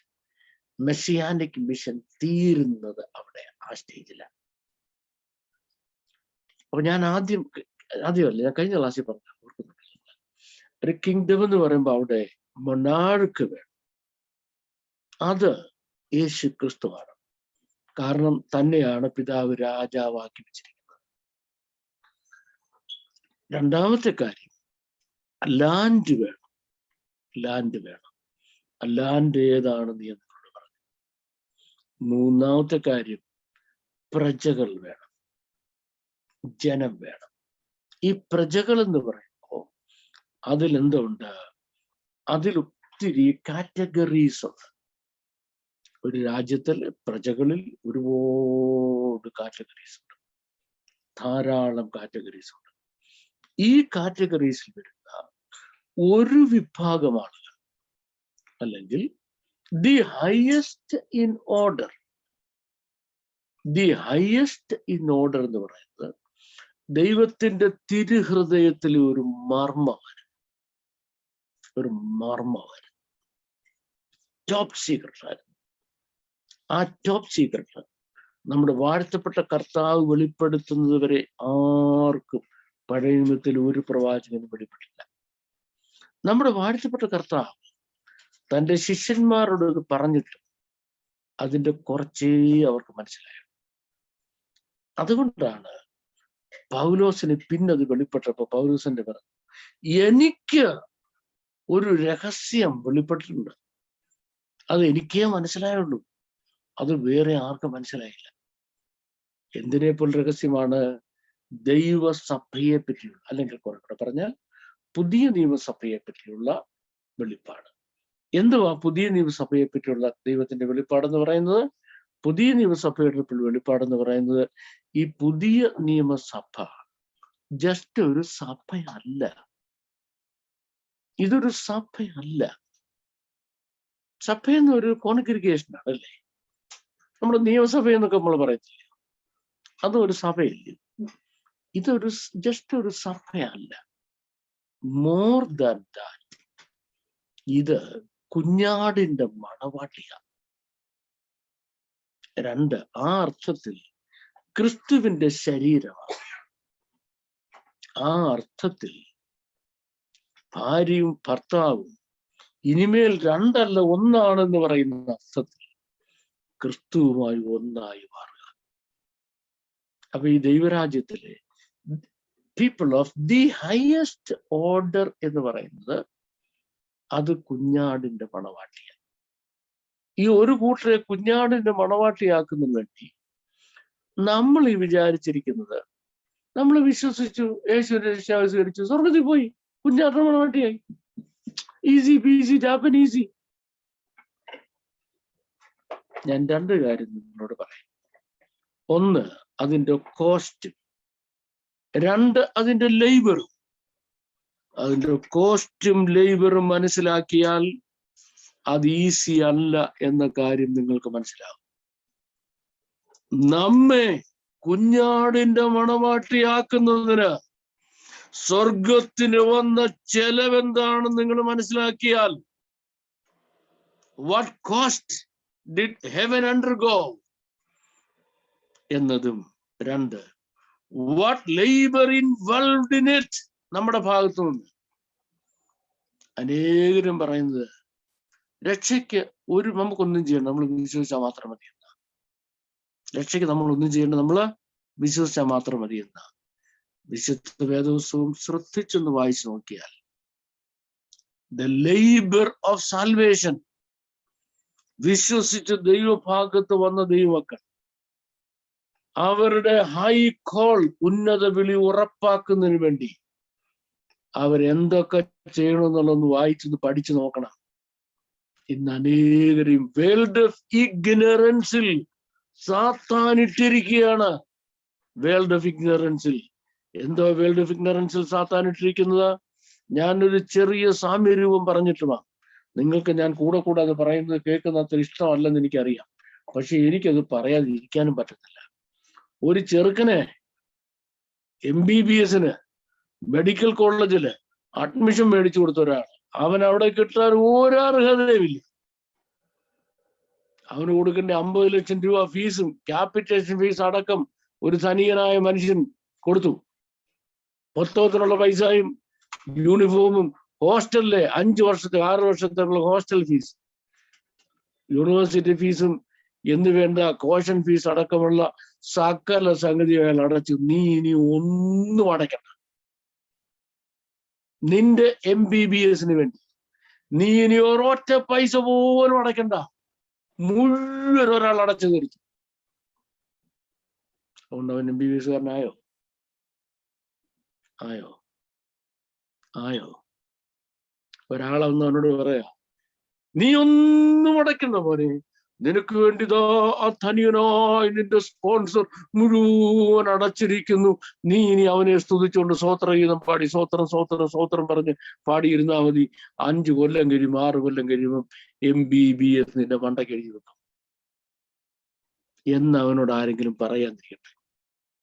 ആ പറയുന്നവൻ കള്ളൻ. ഇവൻ ഗുണം പിടിക്കാതിരിക്കാൻ വേണ്ടി പറഞ്ഞ. ഇങ്ങനെ ഇവൻ വിശ്വസിച്ചാൽ ഇവൻ ഭോഷൻ. കാരണം ഇവനിനി ഒറ്റ പൈസയുടെ ചെലവില്ല. പക്ഷെ ലേബർ കിടക്കുക. ഇനിയും എല്ലാ ക്ലാസ്സുകളും അറ്റൻഡ് ചെയ്യണം, കൃത്യമായി പാഠം പഠിക്കണം, കൃത്യമായി പരീക്ഷ എഴുതണം, കൃത്യമായി ലബോറട്ടറി ക്ലാസ് അറ്റൻഡ് ചെയ്യണം, കൃത്യമായി എക്സ്പെരിമെന്റ്സ് ചെയ്യണം, കൃത്യമായി കൊടുത്തിരിക്കുന്ന മുഴുവൻ വർക്കും ചെയ്തില്ലെങ്കിൽ ഇവൻ പാസ്സാകത്തില്ല. അവന്റെ MBBS പാസ്സാകാനുള്ള മുഴുവൻ ചെലവും ഒരാൾ അടച്ചു എന്നുള്ളത് ശരിയാണ്, 100% ശരിയാണ്. നമ്മളെ സ്വർഗത്തിൽ കൊണ്ടുപോകുന്നതിന് എന്തു കോസ്റ്റ് ഉണ്ട്, അത് മുഴുവനും ഒരാൾ അടച്ചു, ദൈവത്തിന്റെ പുത്രൻ. ആ കോസ്റ്റിനെ പറ്റി എനിക്ക് ഇന്ന് പറയാൻ സമയമില്ല, അല്ലെങ്കിൽ ക്വസ്റ്റ്യൻ ആൻസർ സെഷനിൽ ചോദിക്കുകയാണെങ്കിൽ നമുക്ക് സമയം കൊണ്ട് അന്നേരം പറയാം. കോസ്റ്റ് നമ്മൾ ഒന്നും അടയ്ക്കണ്ട. അതുകൊണ്ട് ചില ദുർബുദ്ധികൾ സാത്താൻ അവരെ പറഞ്ഞു പറ്റിച്ചിരിക്കുക. നിന്റെ രക്ഷയ്ക്ക് വേണ്ടി നീ ഒന്നും ചെയ്യേണ്ട, കർത്താവ് മുഴുവൻ ചെയ്തു കഴിഞ്ഞത്. ഫിലിപ്പ് ലേഖനം വായിക്കണം, വേദപുസ്തകം ശ്രദ്ധിച്ച് വായിക്കണം. Now you work out your salvation. Work for your salvation എന്നല്ല പറഞ്ഞത്. Work out your salvation. Not work for your salvation. Work out your salvation. നിന്റെ രക്ഷയ്ക്ക് വേണ്ടി നീ ഒന്നും ചെയ്യേണ്ട കാര്യമില്ല. കർത്താവ് സകലം നിവർത്തിച്ചിരിക്കുന്നു. നീ വിശ്വസിച്ചാൽ മാത്രം മതി. രക്ഷയ്ക്ക് വേണ്ടി സകലം കർത്താവ് നിനക്ക് വേണ്ടി paid the last penny for it. മകനെ, അതുകൊണ്ട് നീ ഒന്നും ചെയ്യേണ്ടതില്ല എന്ന് പറയുന്ന ഉപദേശിയുടെ പ്രസംഗം നീ കേട്ട് വിശ്വസിച്ചു പോയെങ്കിൽ, believe me, you are going to be in trouble. You are deceived. നീ വഞ്ചിക്കപ്പെട്ടു പോയി. ഞാൻ ഒന്നുകൂടെ പറയാൻ പോവാ. നിന്റെ രക്ഷയ്ക്ക് വേണ്ടി നീ ഒന്നും ചെയ്യണ്ട, നീ ഒന്നും ചെയ്യേണ്ട ആവശ്യമില്ല. കർത്താവ് സകലതും ക്രൂശിൽ നിർവഹിച്ചു എന്ന് നീ അങ്ങ് വിശ്വസിച്ചാൽ മാത്രം മതി എന്ന് ഒരു ഉപദേശി പറഞ്ഞത് കേട്ട നീ അതും വിശ്വസിച്ചിരുന്നാൽ, please believe me, you are deceived. നീ ഒന്നും പേ ചെയ്യണ്ടെന്ന് പറഞ്ഞു. കാരണം അത് നിനക്ക് വിലക്ക് മേടിക്കാൻ പറ്റത്തില്ല. സാൽവേഷൻ നിനക്ക് വിലക്ക് മേടിക്കാൻ പറ്റത്തില്ല. പക്ഷേ നിനക്ക് തന്ന സാൽവേഷനിൽ നീ എത്തണമെങ്കിൽ you got a long road to walk. നിനക്ക് നടക്കാനുള്ളൊരു ദീർഘ വഴി, ഒരു നീണ്ട റോഡുണ്ട്. അതിനെപ്പറ്റി പറഞ്ഞു തരത്തില്ല ആരും, പറഞ്ഞു തരത്തില്ല. പറഞ്ഞു തരാതിരിക്കത്തക്കവണ്ണം ഈ ലോകത്തിന്റെ ദൈവം സുവിശേഷ പ്രസംഗകരുടെ ഹൃദയം കുരുടാക്കിയിരിക്കുകയാണ്. ഇനി നമുക്ക് വരാം. എന്റെ ടോപ്പിക്സിൽ ഞാൻ ഡീവിയേറ്റ് ചെയ്ത് പോയി എന്ന് എനിക്കറിയാം. That was not my intention. ഞാൻ ഈ കിങ്ഡം ഓഫ് ഗോഡിൽ വരുന്ന ആളുകളുടെ ലിസ്റ്റ് പറയാൻ പോവാൻ. ആ ടോപ്പ് ലിസ്റ്റ് എന്ന് പറയുന്നത് കുഞ്ഞാടിന്റെ മണവാട്ടിയാണ്. ആ കുഞ്ഞാടിന്റെ മണവാട്ടി ആ സ്ഥാനത്ത് എത്തിക്കുന്നതിന് ദൈവത്തിന് സ്വർഗത്തിനുണ്ടായ കോസ്റ്റ് എന്താണ്? Cost. What did heaven cost? കർത്താവ് അനുവദിച്ചാൽ സാൽവേഷൻ മാനിഫെസ്റ്റോ എടുക്കുമ്പോൾ നമുക്ക് അതിന്റെ ഭാഗമായിട്ട് പറയാനുണ്ട്. അവിടെ നിങ്ങൾ ഇന്ന് എന്നോട് ചോദിക്കരുത്. 2, what have you got to do for it? നിങ്ങൾക്ക് അതിനു വേണ്ടി എന്തെങ്കിലും ചെയ്യാനുണ്ടോ? Have you got anything to do for it? Have you got anything to do for it? Listen to me. Number 1, you have to become the child of God. നീ ദൈവ പൈതലാകണം. Secondly, you have to become a servant of God. And thirdly, you have to become a soldier of the kingdom of God. And fourthly, you have to behave as the bride of the Lamb. Even if you are successful in all the first 3 things, if you are unsuccessful in the 4th thing, you will not win. You have to become the child of God. You have to become the servant of God. You have to become the fighter soldier of God. നീ ദൈവ പൈതലായി തീരണം. 2, നീ കർത്താവിന്റെ സേവകൻ, വേലക്കാരനായി തീരണം. എന്ന് പറഞ്ഞാൽ പാസ്റ്ററാണെന്നല്ല എൻ്റെ അർത്ഥം കേട്ടോ. അങ്ങനെ എടുക്കരുത്. ഇപ്പം അങ്ങനെ പാസ്റ്റർമാർ മാത്രമേ കർത്താവിന്റെ വേലക്കാരാകുന്നുള്ളൂ. എല്ലാവരും കർത്താവിന്റെ വേലക്കാരാണ്. ആകണം. ആയേ പറ്റത്തുള്ളൂ. ദൈവമേ, എന്റെ ദേശത്തെ വിടുവിക്കണമേ, എന്ന് 1 മിനിറ്റ് ദൈവസന്നിധിയിൽ പ്രാർത്ഥിച്ച ആള് കർത്താവിന് വേല ചെയ്ത ആളാണ്. You should become. And the third is, you should be a soldier. വിശുദ്ധന്മാർക്ക് ഒരിക്കലായി പരമേൽപ്പിച്ച വിശ്വാസത്തിന് വേണ്ടി പോരാടണം. മൂന്നാമത്തത്, ഇതൊക്കെ ചെയ്താലും നാലാമത്തത്, കുഞ്ഞാടിന്റെ മണവാട്ടി എന്ന രീതിയിൽ നീ ബിഹേവ് ചെയ്യണം. ചുമ്മാ മണവാട്ടി എന്ന് പറയാൻ പറ്റത്തില്ല. You have to behave. Suppose you don't behave. ഈ ആദ്യത്തെ 3 കാര്യങ്ങൾ നീ 100% കറക്റ്റാ. 4ാമത്തെ കാര്യം നീ ചെയ്തില്ല. കർത്താവ് എന്ത് ചെയ്യും? God's answer, I don't need you. I don't want you. I don't want you. എനിക്ക് ഇതിനെ വേണ്ട. എനിക്ക് വേലക്കാരനാണ്. നീ വേല ചെയ്യാൻ ആളില്ല. എനിക്ക് ഫൈറ്റ് ചെയ്യാൻ സോൾജിയേഴ്സ് ഇല്ല. അതില്ലാഞ്ഞിട്ടാണോ? എനിക്ക് സ്നേഹിക്കാൻ എൻ്റെ മോനുണ്ടല്ലോ, ഇല്ലാഞ്ഞിട്ടാണോ? നിന്നെ എന്തിനാ എൻ്റെ മണവാട്ടിയാക്കാൻ? That means you have to behave as. You have to behave as the bride. So how do you behave as the bride? It's the question. അറിയത്തില്ലെങ്കിൽ ക്വസ്റ്റ്യൻ ആൻസർ ചോദിച്ചോണം. അത് ചെയ്തില്ലെങ്കിൽ you are out. In no way you qualify yourself for that. In no way you qualify yourself for that. If you don't behave as the bride of the Lamb, the first category. അവരുടെ ഉയർത്തെഴുന്നേൽപ്പിനെ പറ്റിയാണ് കഴിഞ്ഞ ക്ലാസ്സിൽ നമ്മൾ പറഞ്ഞത്. ഇനി kingdom of ഗോഡിൽ വരുന്ന ബാക്കി ആളുകളെ പറ്റി നമ്മൾ പറയാൻ പോവാണ്. ബാക്കി ആളുകളിൽ 2ാമത്തെ കാറ്റഗറി എന്ന് പറയുന്നത്, നമുക്ക് അവരെ പറ്റി പറയേണ്ടത് the family members. The family members, ദൈവത്തിന്റെ കുടുംബക്കാർ, ക്രിസ്തുവേശുവിന്റെ കുടുംബക്കാർ. ആരാ ക്രിസ്തുവേശുവിന്റെ കുടുംബക്കാര്? എന്റെ കുടുംബക്കാരാരാന്ന് പറയണമെങ്കിൽ ഞാൻ ഏത് വീട്ടിൽ ജനിച്ചാൽ നോക്കിയാൽ മതി. അപ്പൊ ഇന്നൊക്കെ ബാബു സാറിന്റെ ജ്യേഷ്ഠനല്ലയോ, അനിയനല്ലയോ, സഹോദരിയല്ലയോ, സഹോദരിയുടെ ഭർത്താവില്ലയോ, സഹോദരന്റെ ഭർത്താവില്ലയോ, അവരൊക്കെ ബാബു സാറിന് ഇല്ലാരില്ലെന്ന് പറയും. ഞാൻ ആ വീട്ടിൽ ജനിച്ചുകൊണ്ടാണ്. അപ്പൊ എന്റെ കുടുംബക്കാരാരാണെന്ന് പറയണമെങ്കിൽ ഞാൻ ഏത് വീട്ടിൽ ജനിച്ചെന്ന് നോക്കിയാൽ മതി. നമ്മുടെ വാഴ്ത്തപ്പെട്ട കർത്താവിന്റെ ഫാമിലി ഹിസ്റ്ററി പോലെ 4000 yearsന്റെ അൺബ്രേക്കബിൾ ഫാമിലി ഹിസ്റ്ററി ഉള്ള ഒരു മനുഷ്യനും ഈ ഭൂമിയിലില്ല. 4000 years ജീനിയോളജി കാണിച്ച് ജീവചരിത്രം എഴുതപ്പെട്ട ഒരു മനുഷ്യൻ ഈ ഭൂമിയിലുള്ളൂ. 4000 വർഷത്തെ പേരന്റേജ്, പൈതൃകം എടുത്തു പറഞ്ഞുകൊണ്ട് ഒരാൾക്ക് തൻ്റെ ജീവചരിത്രം എഴുതപ്പെടാൻ കഴിയുമെങ്കിൽ, എഴുതപ്പെടുന്നത് വേറൊരാളെ കൊണ്ട് എഴുതാൻ കഴിഞ്ഞെങ്കിൽ, നമ്മുടെ വാഴ്ത്തപ്പെട്ട കർത്താവിനാ. ആരാണ്? നോക്കിക്കേ, അബ്രഹാമിൽ തുടങ്ങി ക്ലിയർ ആക്കുക. അബ്രഹാമിന്റെ പുറമോട്ടുള്ളത് കൊണ്ട് അവിടെ വരുമ്പം വർഷങ്ങൾ വീണ്ടും പോയി. 4000 years ജിനിയോളജിയാണ് നമ്മുടെ വാഴ്ത്തപ്പെട്ട കർത്താവിനോട്. 2000 years ജിനിയോളജി അവിടെ മുതൽ, അതിന് മുമ്പോട്ട് പറഞ്ഞു വേണം 4000 years ആദാം മുതൽ. 4000 years ജിനിയോളജിയാണ് നമ്മുടെ വാഴ്ത്തപ്പെട്ട കർത്താവിനോട്, അല്ലേ? ആ കുടുംബമാണ് വൺ ഷോട്ട്, ഒറ്റ സെന്റൻസിൽ, the family of the house of Israel. Israel എന്നതാണ് തൻ്റെ കുടുംബം. അവര് ഒരു പ്രാവശ്യമായിട്ടല്ല സ്വർഗത്തിൽ കിങ്ഡം ഓഫ് ഗോഡ് എത്തുന്നത്. അവർ ഘട്ടമായിട്ട് എത്തുന്നത്. നമ്മൾ സ്വർഗത്തിൽ പോയി.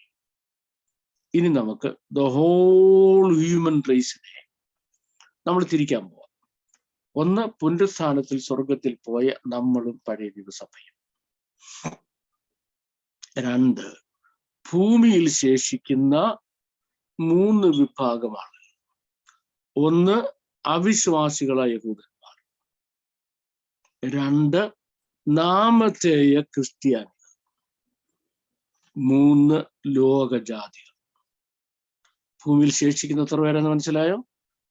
1, അവിശ്വാസികളായ, യേശു ക്രിസ്തുവിനെ വിശ്വസിക്കാത്ത യഹൂദന്മാർ. 2, നാമധേയ ക്രിസ്ത്യാനികൾ. അവരോട് ഉണ്ടായിരിക്കണം. മൂന്ന്, ഈ ഭൂമിയിലെ എല്ലാ ജാതികളും.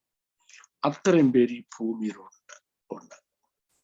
ഇനി ഈ ഭൂമിക്ക് താഴെ പാതാളത്തിൽ, ഹെയ്ഡസിൽ മരിച്ചുപോയ ഉയർത്തെഴുന്നേൽക്കാൻ കഴിയാഞ്ഞ സകല മനുഷ്യരും, മരിച്ചുപോയവരും ഉയർത്തെഴുന്നേൽക്കാൻ കഴിയാത്തവരുമായ സകല മനുഷ്യരും ഈ ഭൂമിയിലുണ്ട്.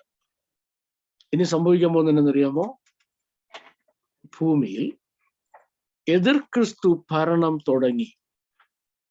അത് എതിർ ക്രിസ്തുവാണ് എന്ന് മനസ്സിലായി കഴിയുമ്പോൾ, അല്ല ഇനി കുറെ കൂടെ ഭംഗിയായിട്ട് പറഞ്ഞാൽ, കർത്താവിന്റെ കാഹളം ധ്വനിച്ച് സഭ എടുക്കപ്പെട്ടു എന്ന് മനസ്സിലായി കഴിയുമ്പോൾ, ഞാൻ എടുക്കപ്പെട്ടില്ല എന്ന സത്യവും മനസ്സിലായി കഴിയുമ്പോൾ, പിന്നിരുന്ന് കരയുന്ന കുറെ ആളുകളുണ്ട്. അവർക്ക് കരയാൻ സാധ്യത കുറവാണ്. കാരണം ഇപ്പോഴവരെ നമ്മളെ കരച്ചിൽ പ്രേരിപ്പിക്കുന്ന പരിശുദ്ധാത്മാവ്, മനസാക്ഷി കുത്തു തരുന്നത് പരിശുദ്ധാത്മാവ്. ആ പരിശുദ്ധാത്മാവ് ഇല്ലാത്തതുകൊണ്ട് കുത്തിന് സാധ്യത കുറവാണ്. എന്നാലും ഇന്റർനെറ്റ് കയറി ഒരുപാട് പ്രസംഗം കേട്ടിരുന്ന ആളുകള് കർത്താവ് വരുമെന്നും സഭ എടുക്കപ്പെടുമെന്നും ഒക്കെ ഒരുപാട് പ്രാവശ്യം കേട്ടപ്പോഴും മറ്റേ പോസ്റ്റ് ട്രിബുലേഷൻ കേട്ട് ഇല്ലില്ല ഞാൻ മഹോപദ്രവത്തിൽ കൂടെ കടന്നു പോയിരിക്കത്തുള്ളൂ എന്ന് പറഞ്ഞ് ഈ മസിൽ പിടിച്ചിരിക്കുന്ന കക്ഷികൾക്കൊക്കെ അന്നേരം മഹാ ഉപദ്രവം കിട്ടുമ്പോൾ പിടികിട്ടും. അറിയാത്ത പിള്ള ചൊറിയുമ്പോൾ അറിയുമെന്ന് പറഞ്ഞ പോലെ അപ്പ പിടികിട്ടും, വാലിന് തീ പിടിക്കുന്നവരെ. പിന്നെന്തെന്നറിയാമോ? ഇതുങ്ങളിലും ദൈവത്തോട് കരയാൻ തുടങ്ങും. ദൈവത്തോട് കരയാൻ തുടങ്ങും. ഒന്ന്. രണ്ട്, ഇവർ ചെയ്യാൻ പോകുന്നത് അവര് റെസിസ്റ്റ് ചെയ്യും ഈ ഭൂമിയിലെ ഭരണത്തോട്. അവരെന്തുകൊണ്ട് ഈ ഭൂമിയിലെ ഭരണത്തോട് റെസിസ്റ്റ് ചെയ്യുന്നറിയാമോ? ഭൂമിയിലെ ഭരണത്തോട് റെസിസ്റ്റ് ചെയ്യാൻ കാരണം ഇത് എതിർ ക്രിസ്തുവാണ്, റിയൽ ക്രിസ്തുവല്ല എന്ന് മനസ്സിലായിക്കൊണ്ട് അവർ ഭൂമിയിലെ ഭരണത്തോട് എതിർക്കും. അങ്ങനെ എതിർക്ക് നിൽക്കുന്നവരെ എതിർ ക്രിസ്തു തന്റെ സൈന്യത്തെ ഉപയോഗിച്ച് ഫിനിഷ്. അങ്ങനെ തലഛേദിക്കപ്പെട്ടവര്, അങ്ങനെ അറക്കപ്പെട്ടവര്, അങ്ങനെ കൊല ചെയ്യപ്പെട്ടവരായ ശ്രദ്ധിച്ചതായ ഒരു വിഭാഗം ആളുകൾ, കൃത്യമായിട്ട് പറഞ്ഞാൽ അവര് രക്തസാക്ഷികളായി തീർന്ന ക്രിസ്ത്യാനികളാണ്. ക്രിസ്ത്യാനികൾ എന്ന് പറഞ്ഞാൽ തെറ്റാണ്. രക്തസാക്ഷികളായി തീർന്ന നാമധേയ ക്രിസ്ത്യാനികൾ അല്ലെങ്കിൽ സോ കോൾഡ് ക്രിസ്ത്യാനികളാണ്. ഇങ്ങനെ ഈ വരുന്ന കക്ഷികൾ അവരുടെ ആത്മാക്കൾ നരകത്തിൽ പോകുന്നില്ല, യാതനാസ്ഥലത്തും പോകുന്നില്ല. അവരുടെ ആത്മാക്കൾ നേരെ സ്വർഗത്തിലേക്ക് പോവുക, നേരെ അന്നേരം അങ്ങ് പോവുക. ഒന്ന്. ഇനി രണ്ടാമത്തെ കൂട്ടം, അപ്പൊ അതൊരു ഉയർത്തെഴുന്നേൽപ്പാണ്. ഇതിനോടൊപ്പം യഹൂദന്മാര് അവര് റിയലൈസേഷനിലേക്ക് വരിക. എന്താ റിയലൈസേഷൻ? ഇത് നമ്മുടെ മശിഹ അല്ല, എതിർ ക്രിസ്തുവാണ്, ആന്റൈ ക്രൈസ്റ്റ് ആണ് എന്ന റിയലൈസേഷനിൽ അവര് വരുമ്പോ അവർക്ക് എന്താ സംഭവിക്കുന്നത്? അവര് റെസിസ്റ്റ് ചെയ്യും. അവര് റെസിസ്റ്റ് ചെയ്യുമ്പോ എതിർ ക്രിസ്തു അവരെയും റെസിസ്റ്റ് ചെയ്യുന്നവരെയൊക്കെ കൊല്ലും. അങ്ങനെ രക്തസാക്ഷികളായവര് സ്വർഗ്ഗത്തിൽ ചെല്ലും. പക്ഷെ അവിടെ ചെന്ന ഉടനെ അവർക്ക് കിരീടവും അവർക്ക് കുഞ്ഞാടിന്റെ കല്യാണത്തിലുള്ള ശുദ്ധവും ശുഭ്രവുമായ വിശേഷ വസ്ത്രവും ഒന്നും കിട്ടത്തില്ല. പക്ഷെ അവർക്ക് അവിടെ പോയിരുന്ന് കരയാനുള്ള ഒരു സ്പോട്ട് കൊടുക്കും. അവരവിടെ ഇരുന്ന് കരയുക. അപ്പൊ ഈ കരയുന്ന കൂട്ടർ കരയുമ്പോ ചോദിക്കുന്നുണ്ട്, നാഥ എന്താണ് ഈ എതിർ ക്രിസ്തു ഈ പീഠം മുഴുവൻ ലോകത്ത് നടത്തിയിട്ടും അങ്ങ് അവനോട് ഞങ്ങളുടെ ചോരയ്ക്ക് വേണ്ടി പ്രതികാരം ചെയ്യാത്തത്? എന്താ പ്രതികാരം ചെയ്യാത്തത്? അപ്പൊ കർത്താവ് അവരോട് പറയും, പ്രതികാരം ചെയ്യാത്തതിന്റെ കാരണം നിങ്ങളെപ്പോലെ ഇങ്ങനെ തലഛേദിക്കപ്പെട്ട്, ഇങ്ങനെ കൊല്ലപ്പെട്ട് ഇവിടെ വരേണ്ട ഒരു വലിയ കൂട്ടം ആളുകൾ ബാക്കിയുണ്ട്. അവർ രക്തസാക്ഷികളായി സ്വർഗത്തിൽ വരേണ്ട ഒരു കൂട്ടരുണ്ട്. ഞാൻ ഇപ്പൊ എതിർ ക്രിസ്തുവിനെ സംഹരിച്ചാൽ അവരുടെ രക്തസാക്ഷിത്വം നഷ്ടപ്പെട്ടു. അവർക്ക് ആ പൊസിഷൻ കിട്ടത്തില്ല. അവർക്ക് ആ പൊസിഷൻ കിട്ടുന്നതിന് വേണ്ടി ഞാൻ എതിർ ക്രിസ്തുവിനെ ടൈം നീട്ടി കൊടുത്തിരിക്കുകയാണ്. ഇനി രക്തസാക്ഷിത്വം എന്ന വിഷയം പറയുമ്പോൾ ഞാനൊരു കാര്യം കൊണ്ട് നിങ്ങൾക്ക് ശ്രദ്ധയിൽ വരാം. സ്വർഗത്തിലെ ഹയസ്റ്റ് കാറ്റഗറിയാണ് എന്നും രക്തസാക്ഷികൾ, മാർട്ടിയേഴ്സ്. അവിടെ നമുക്ക് എന്നെ ധാരാളം ആശയക്കുഴപ്പത്തിലാക്കിയ ഒരു കാര്യമായിരുന്നു യോഹന്നാൻ സ്നാപകന്റെ രക്തസാക്ഷിത്വം. യോഹന്നാൻ സ്നാപകൻ രക്തസാക്ഷിയാകാതെ ഒരു നാച്ചുറൽ ഡെത്ത് തനിക്ക് കൊടുക്കാൻ ഡിസൈൻ ചെയ്യാൻ സ്വർഗസ്ഥനായ ദൈവത്തിന് കഴിയുമായിരുന്നു, നിശ്ചയമായും കഴിയുമായിരുന്നു. പക്ഷേ അതിനകത്ത് ഗോഡ് സീസ് the end in the beginning എന്ന ആരംഭത്തിൽ അവസാനം കാണുന്നവനാണ് ദൈവം.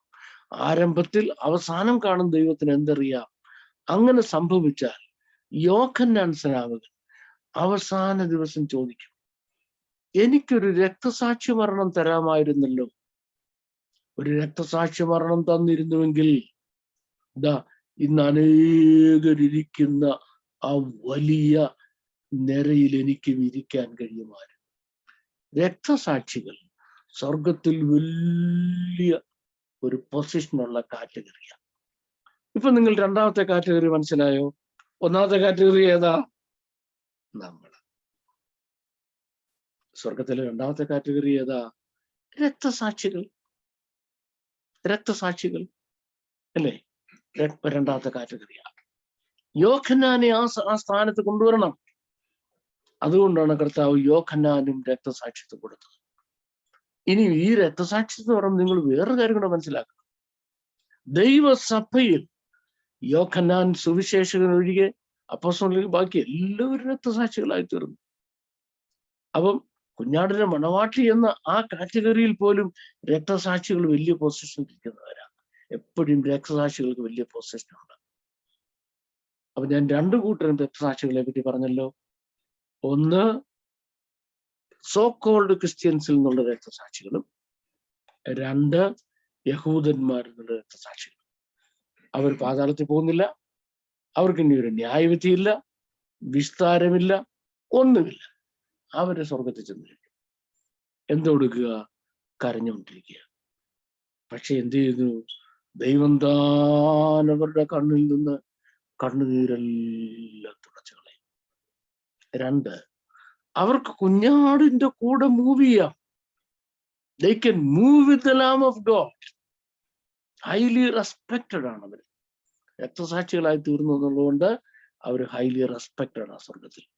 അവർ ഹൈലി റെസ്പെക്റ്റഡ് ആണെന്ന് പറയുമ്പോൾ അവർ നമ്മളെക്കാൾ വലിയവരാണെന്നോ നമ്മളെക്കാൾ റെസ്പെക്റ്റഡ് ആണ് എന്നോ ചിന്തിക്കരുത്. ഇങ്ങനെ പോവും ഭൂമിയിൽ 7 വർഷം. ആ ഭൂമിയിൽ 7 വർഷം രക്തസാക്ഷികൾ സ്വർഗത്തിലേക്ക് പോയിക്കൊണ്ടിരിക്കുകയും ഇനി at the same time natural calamity, sickness and war and famine, യുദ്ധം, ക്ഷാമം, ഭൂകമ്പം, പ്രകൃതി ദുരന്തം, രോഗങ്ങൾ, ഇതിൽ ധാരാളം ആളുകൾ ഭൂമിയിൽ നിന്ന് മരിച്ചുകൊണ്ടിരിക്കുക. ആ മരിച്ചുകൊണ്ടിരിക്കുന്നവരെല്ലാം പാതാളത്തിലുണ്ട്, യാതനാസ്ഥലത്തുണ്ട്. അപ്പൊ മഹോദരകാലത്ത് ഭൂമിയിൽ മരിക്കുന്ന 2 കൂട്ടം ആളുകൾ പറഞ്ഞു. ഒരു കൂട്ടം ആളുകൾ ഞാൻ ഈ പറഞ്ഞ രീതിയിൽ പ്രായം ചെന്നും രോഗം കൊണ്ടും നാച്ചുറൽ കലാമിറ്റീസ് കൊണ്ടും ആക്സിഡൻസ് കൊണ്ടും പട്ടിണി കിടന്നു മരിക്കുന്ന ആൾ. വലിയ ഫുഡ് ഷോർട്ടേജ് ഉണ്ടാകും, വലിയ വെള്ളത്തിന്റെ ക്ഷാമം ഉണ്ടാകും. അതൊക്കെ വെളിപ്പാട് ദിവസം പഠിക്കുന്നത് നമുക്ക് മനസ്സിലാകും, ഉണ്ടാകും. അങ്ങനെ മരിച്ചു ആളുകൾ. അവരൊക്കെ അങ്ങ് നരകത്തിൽ പോകത്തില്ല. നരകത്തിൽ എന്ന് പറയുന്നത് നല്ല ശരി കേട്ടോ, യാതനാ സ്ഥലത്ത് പോകത്തില്ല. പക്ഷെങ്കിൽ മറ്റേ കൂട്ടർ രക്തസാക്ഷികൾ ഉയർത്തെഴുന്നേറ്റ് പോകും. ഈ പിക്ചർ നിങ്ങൾക്ക് മനസ്സിലായി എങ്കിൽ അടുത്ത ഉയർത്തെഴുന്നേൽപ്പ് എന്താന്ന് പറഞ്ഞു. ആരാണെന്ന് പറഞ്ഞു, അവർക്ക് എന്താ സംഭവിക്കാൻ പോകുന്നു പറഞ്ഞു. അവർക്ക് ന്യായവിധിയില്ല, അവർക്ക് പ്രതിഫലമില്ല, ഒന്നുമില്ല, കിരീടങ്ങളില്ല, വിശുദ്ധവും ശുഭ്രമായ വിശേഷ വസ്ത്രവുമില്ല. പക്ഷെ അവർ സ്വർഗത്തിൽ മാന്യമായ സ്ഥാനം അലങ്കരിക്കുന്നുണ്ട്. അതില് യഹൂദന്മാരുമുണ്ട്, നോൺ ജ്യൂസും ഉണ്ട്. ഇനി അത് കഴിഞ്ഞ് നമ്മുടെ വാഴ്ത്തപ്പെട്ട കർത്താവും നമ്മളുമായി ഭൂമിയിൽ വന്ന് എന്ത് ചെയ്തു? തേജസ്സിന്റെ സിംഹാസനം വെച്ച് സകല ജാതികളെയും കൂട്ടിവരുത്തി, സകല യഹൂദനെയും കൂട്ടിവരുത്തി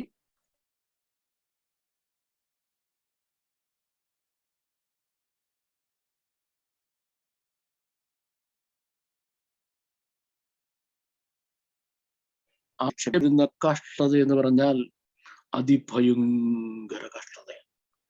ആ കഷ്ടതയിൽ കൂടെ അവർ മശിഹായിലോട്ട് തിരിഞ്ഞ് ആ ജാതി മുഴുവനും രക്ഷിക്കപ്പെട്ടു കഴിഞ്ഞു. ഫിനിഷ്ഡ്. ആ ജാതി മുഴുവൻ രക്ഷിക്കപ്പെട്ടു കഴിഞ്ഞു. അപ്പൊ നിങ്ങൾ ഇനി ഒരു കാര്യം മനസ്സിലാക്കണം. അവർ ഭൂമിയിൽ ജീവിച്ചിരിക്കുന്ന യഹൂദന്മാരാണ്. അവർ രക്ഷിക്കപ്പെട്ടു കഴിഞ്ഞു. അവരിതേ മനുഷ്യരാണ്. അവരുടെ ശരീരത്തിന്റെ കമ്പോണൻസിൽ ഒരു മാറ്റമില്ല. പക്ഷെ അവർ കർത്താവിന്റെ ഭൂമിയിലോട്ട് കയറാൻ പോകുന്നു എന്നുള്ളത് കൊണ്ട് അവർക്ക് രോഗമില്ല.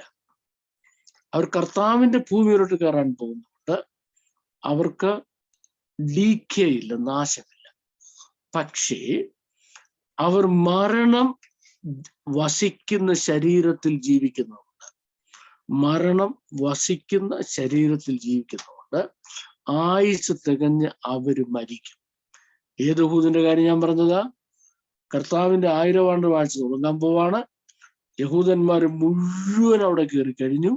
ആ കയറിക്കഴിഞ്ഞ യഹൂദൻ ഇനിയും രോഗമുണ്ടാകത്തില്ല, ദുഃഖമുണ്ടാകത്തില്ല. പക്ഷെ അവർ ജോലി ചെയ്ത് ജീവിക്കണം. ശരീരത്തിന് ക്ഷയമുണ്ടാകുന്നില്ല. പക്ഷെ അവർ ആയുസ് തികഞ്ഞ് മരിക്കും. ആയുസ് തികഞ്ഞ് മരിക്കുന്നതിന്റെ കാരണം എന്താണ് എന്ന് ചോദിച്ചാൽ മരണത്തെ റിമൂവ് ചെയ്തിട്ടില്ല. അവസാനത്തെ ശത്രുവായി മരണം നീങ്ങിപ്പോകും. അതുവരെയും മരണം എന്ന ശത്രു മനുഷ്യന്റെ ശരീരത്തിന് മേലുണ്ട്. ഏത് മനുഷ്യന്റെ ശരീരത്തിന് മേൽ? ഉയർത്തെഴുന്നേൽക്കാത്ത മനുഷ്യന്റെ ശരീരത്തിന്മേൽ. ഉയർത്തെഴുന്നേറ്റ മനുഷ്യന്റെ ശരീരത്തിന്മേലോ ഇല്ല. ഉയർത്തെഴുന്നേൽക്കാത്ത മനുഷ്യന്റെ ശരീരത്തിന്മേൽ മരണമുണ്ട് താനും. അവർ മരിക്കുകയും ചെയ്യും. ഇനി ഭൂമിയിലെ സകല ജാതികളെയും കൂട്ടിവരുത്തിട്ട് എന്ത് ചെയ്യൂ? ഇടയൻ ചെമ്മരിയാടിനെയും കോലാടിനെയും വേർതിരിച്ച് വലത്തുള്ളവരോട് പറയും, എൻ്റെ പിതാവിന്റെ രാജ്യത്തിൽ കയറിക്കൊള്ളാൻ.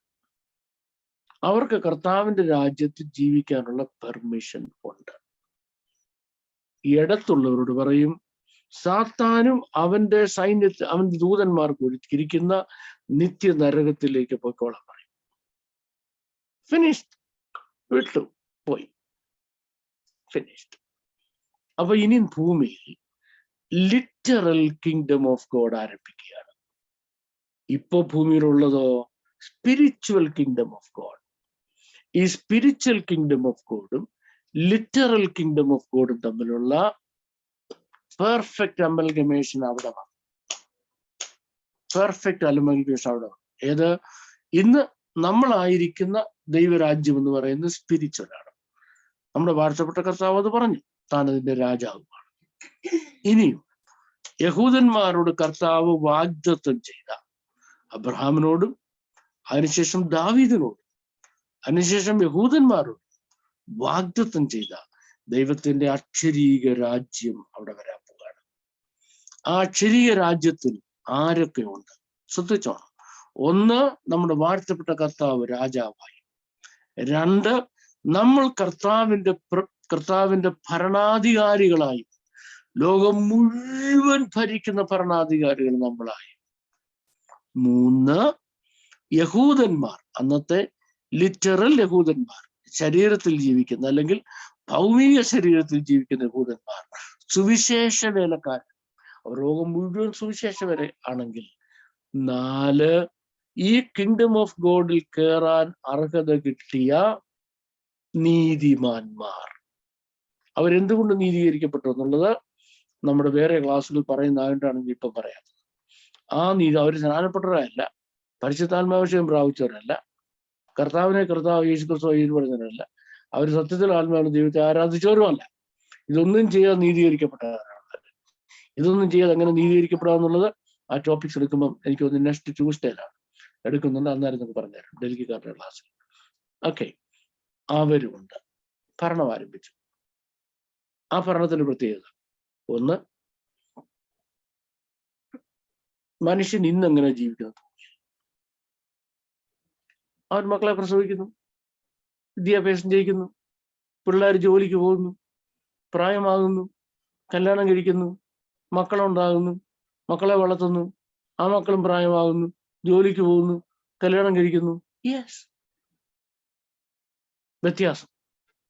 അപ്പൊ ഈ ഭൂമി ഇതുപോലെ തന്നെയാണ്. കമ്പ്യൂട്ടറും സോഫ്റ്റ്വെയറും ലാപ്ടോപ്പും മൊബൈലും എന്ന് വേണ്ട സകല സംഗതികളോടും. പ്രത്യേകത എന്താണെന്നറിയാമോ? സമുദ്രം വെള്ളം കൊണ്ട് നിറഞ്ഞിരിക്കുന്ന പോലെ ഭൂമി യഹോവയുടെ പരിജ്ഞാനം കൊണ്ട് നിറഞ്ഞിരിക്കാൻ എന്റെ വിശുദ്ധ പർവ്വതത്തിൽ ആരും ഒരു ദോഷവും ചെയ്യത്തില്ല. ആരും ഒരു ദോഷം ചെയ്തില്ല, ഒരു ദോഷം ചെയ്തില്ല. അബ്സല്യൂട്ട്ലി പരിശുദ്ധാത്മാവിന്റെ പൂർണ്ണ നിയന്ത്രണത്തിലായതുകൊണ്ട് ആ ഭൂമി, അവിടെ അപകടമരണം ഉണ്ടാകത്തില്ല. ഒരു കൊച്ചും കാറിടിച്ച് ചാകത്തില്ല. ഒരു വണ്ടിയും വഴിക്ക് വെച്ച് മറിഞ്ഞ് തോട്ടി വീഴത്തില്ല. ഒരു പാമ്പും ആരെയും കടിക്കത്തില്ല. ഒരു മാരക രോഗവും പകർച്ചവ്യാധിയും കൊറോണയും ഉണ്ടാകത്തില്ല. മനസ്സിലായോ? പക്ഷെ മനുഷ്യൻ അധ്വാനിച്ച് അവന്റെ പ്രൊഡ്യൂസേഴ്സ് കൊണ്ട് ജീവിക്കും. എന്താ പ്രൊഡ്യൂസേഴ്സ് എന്ന് പറഞ്ഞാൽ എന്താണെന്നറിയാമോ? ഭൂമി മുഴുവൻ ഫലങ്ങളെ കൊണ്ടങ്ങ് നിറയുക. ഒരു ഫലവും പാഴാകുന്നില്ല. ഒരു ഫലവും. ഇന്നൊരു തെങ്ങ് കൊലച്ചാൽ 50 100 വെള്ളക്ക ഉണ്ടായാൽ 3 തേങ്ങ കിട്ടിയല്ല, ഇല്ലല്ല. ബാക്കിയെല്ലാം ചെള്ളിയും ചീവിടും എല്ലാം അവിടെ കുത്തി പുഴുവും കയറി നാശമായി തീർന്നു. അന്ന് ആ കക്ഷികളില്ല. മനസ്സിലായോ? അപ്പൊ ഒരു 100 കൊല അങ്ങോട്ട് ഉണ്ടായാൽ ആ 100 കൊല തെങ്ങ കിടക്കുക. ഈ മാങ്ങയ്ക്കകത്തൊന്നും പുഴുവില്ലെന്ന്. മനസ്സിലായോ? ഇനി വേറൊരു കാര്യമാണ്, ഒരു മനുഷ്യന്റെയും കുഞ്ഞുങ്ങൾ ചാകുന്നില്ല. പ്രായമായി പ്രായം തികഞ്ഞ് മരിക്കുന്നു. അപ്പൊ ഇവർക്കെല്ലാം ആഹാരം വേണ്ട. ഭൂമി മുഴുവൻ മനുഷ്യനെ കൊണ്ടങ്ങ് നിറയുക. ഹോൾ എർത്ത് മനുഷ്യനെ കൊണ്ട് നിറയുക. ഫ്രൂട്ട്സിനോ ഫുഡിനോ ഒരു പഞ്ഞവുമില്ല. കാരണം ഒരു ഡിസീസുമില്ല. ഇതിന് കൃഷിരോഗമില്ല, വിളനാശമില്ല, അസമയത്ത് മഴ ചെയ്ത് കൃഷി നഷ്ടമാകുന്നില്ല. ഭൂമി മുഴുവൻ ഫലങ്ങളെ കൊണ്ട് നിറയുക. അതാണ് ഭൂമിയുടെ പ്രത്യേകത. അങ്ങനെ 1000 ആണ്ട്. ഈ 1000 ആണ്ടിൽ എന്തോ സംഭവിക്കുന്നുണ്ട്? മരണം സംഭവിക്കുന്നുണ്ട്. ഈ 1000 ആണ്ടത്തെ ഭരണം കഴിഞ്ഞിട്ട് ആണ് എന്താ പറ്റുന്നത്? ഗോഗ് മാഗോഗ് യുദ്ധം ഉണ്ടാകുന്നത്. ഈ ഗോഗ് മാഗോഗ് യുദ്ധം ഉണ്ടാകുന്ന സമയത്ത് നമ്മുടെ വാഴ്ത്തപ്പെട്ട കർത്താവും നമ്മളും കർത്താവിനോട് ചേർന്ന് നിൽക്കുന്നവരും കേട്ടോ, ഗോഗ് മാഗോഗിന്റെ വശീകരണത്തിൽ വഞ്ചനയിൽപ്പെട്ടു പോകാതെ കർത്താവിനോട് ചേർന്ന് നിൽക്കുന്നവരും ഒരുമിച്ച് സ്വർഗത്തിലേക്ക് പോവുകയും ഈ ഭൂമി കത്തി അഴിഞ്ഞ് ഇത് പിന്നെ തീർന്നില്ല. ഇത് തീർന്നു കഴിയുമ്പോഴാണ് ഇനി അവസാനത്തെ ഉയർത്തെഴുന്നേൽപ്പുണ്ടാകുന്നത്.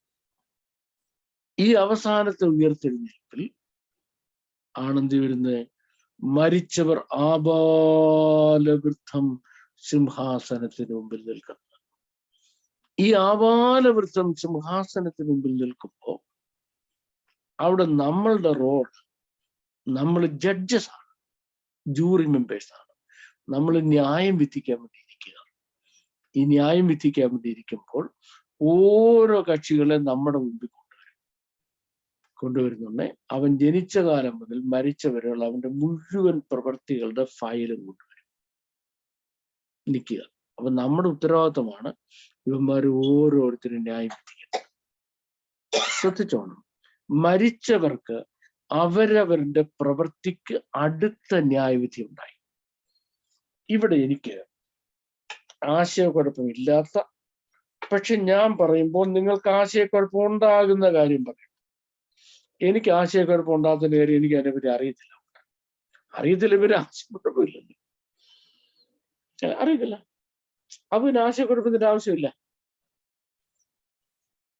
അവിടെ എനിക്ക് ആശയക്കുഴപ്പമില്ല. നിങ്ങൾക്ക് ചിലപ്പോൾ ആശയക്കുഴപ്പം ഉണ്ടാകാൻ സാധ്യത പറയാൻ പോവാം. ഒന്ന്, ഇത് വെള്ളസിംഹാസനമാണ്. മരിച്ച മുഴുവൻ പേര്, മരിച്ച മുഴുവൻ പേർ ലിസ്റ്റ് നമുക്ക്. ഒന്ന്, ഒന്നാം പുനരുത്ഥാനത്തിൽ എടുക്കപ്പെടാതെ അടി കിടക്കുന്നവര്. രണ്ട്, മഹോപദ്രവ കാലത്ത് മരിച്ച് അടി പോയവര്. മൂന്ന്, തേജസ്സിന്റെ സിംഹാസനത്തിന്റെ മുമ്പിൽ വെച്ച് സാത്താന്റെ കൂടെ പൊക്കോളം പറഞ്ഞ് ദൈവം വഴിതിരിച്ചു വിട്ടവര്. നാല്, 1000 ആണ്ടുവാഴ്ച കാലത്ത് മരിച്ചവര്. 5, 1000 ആണ്ടുവാഴ്ച കഴിഞ്ഞപ്പോ ഭൂമിയിൽ നശിച്ചു പോയവർ.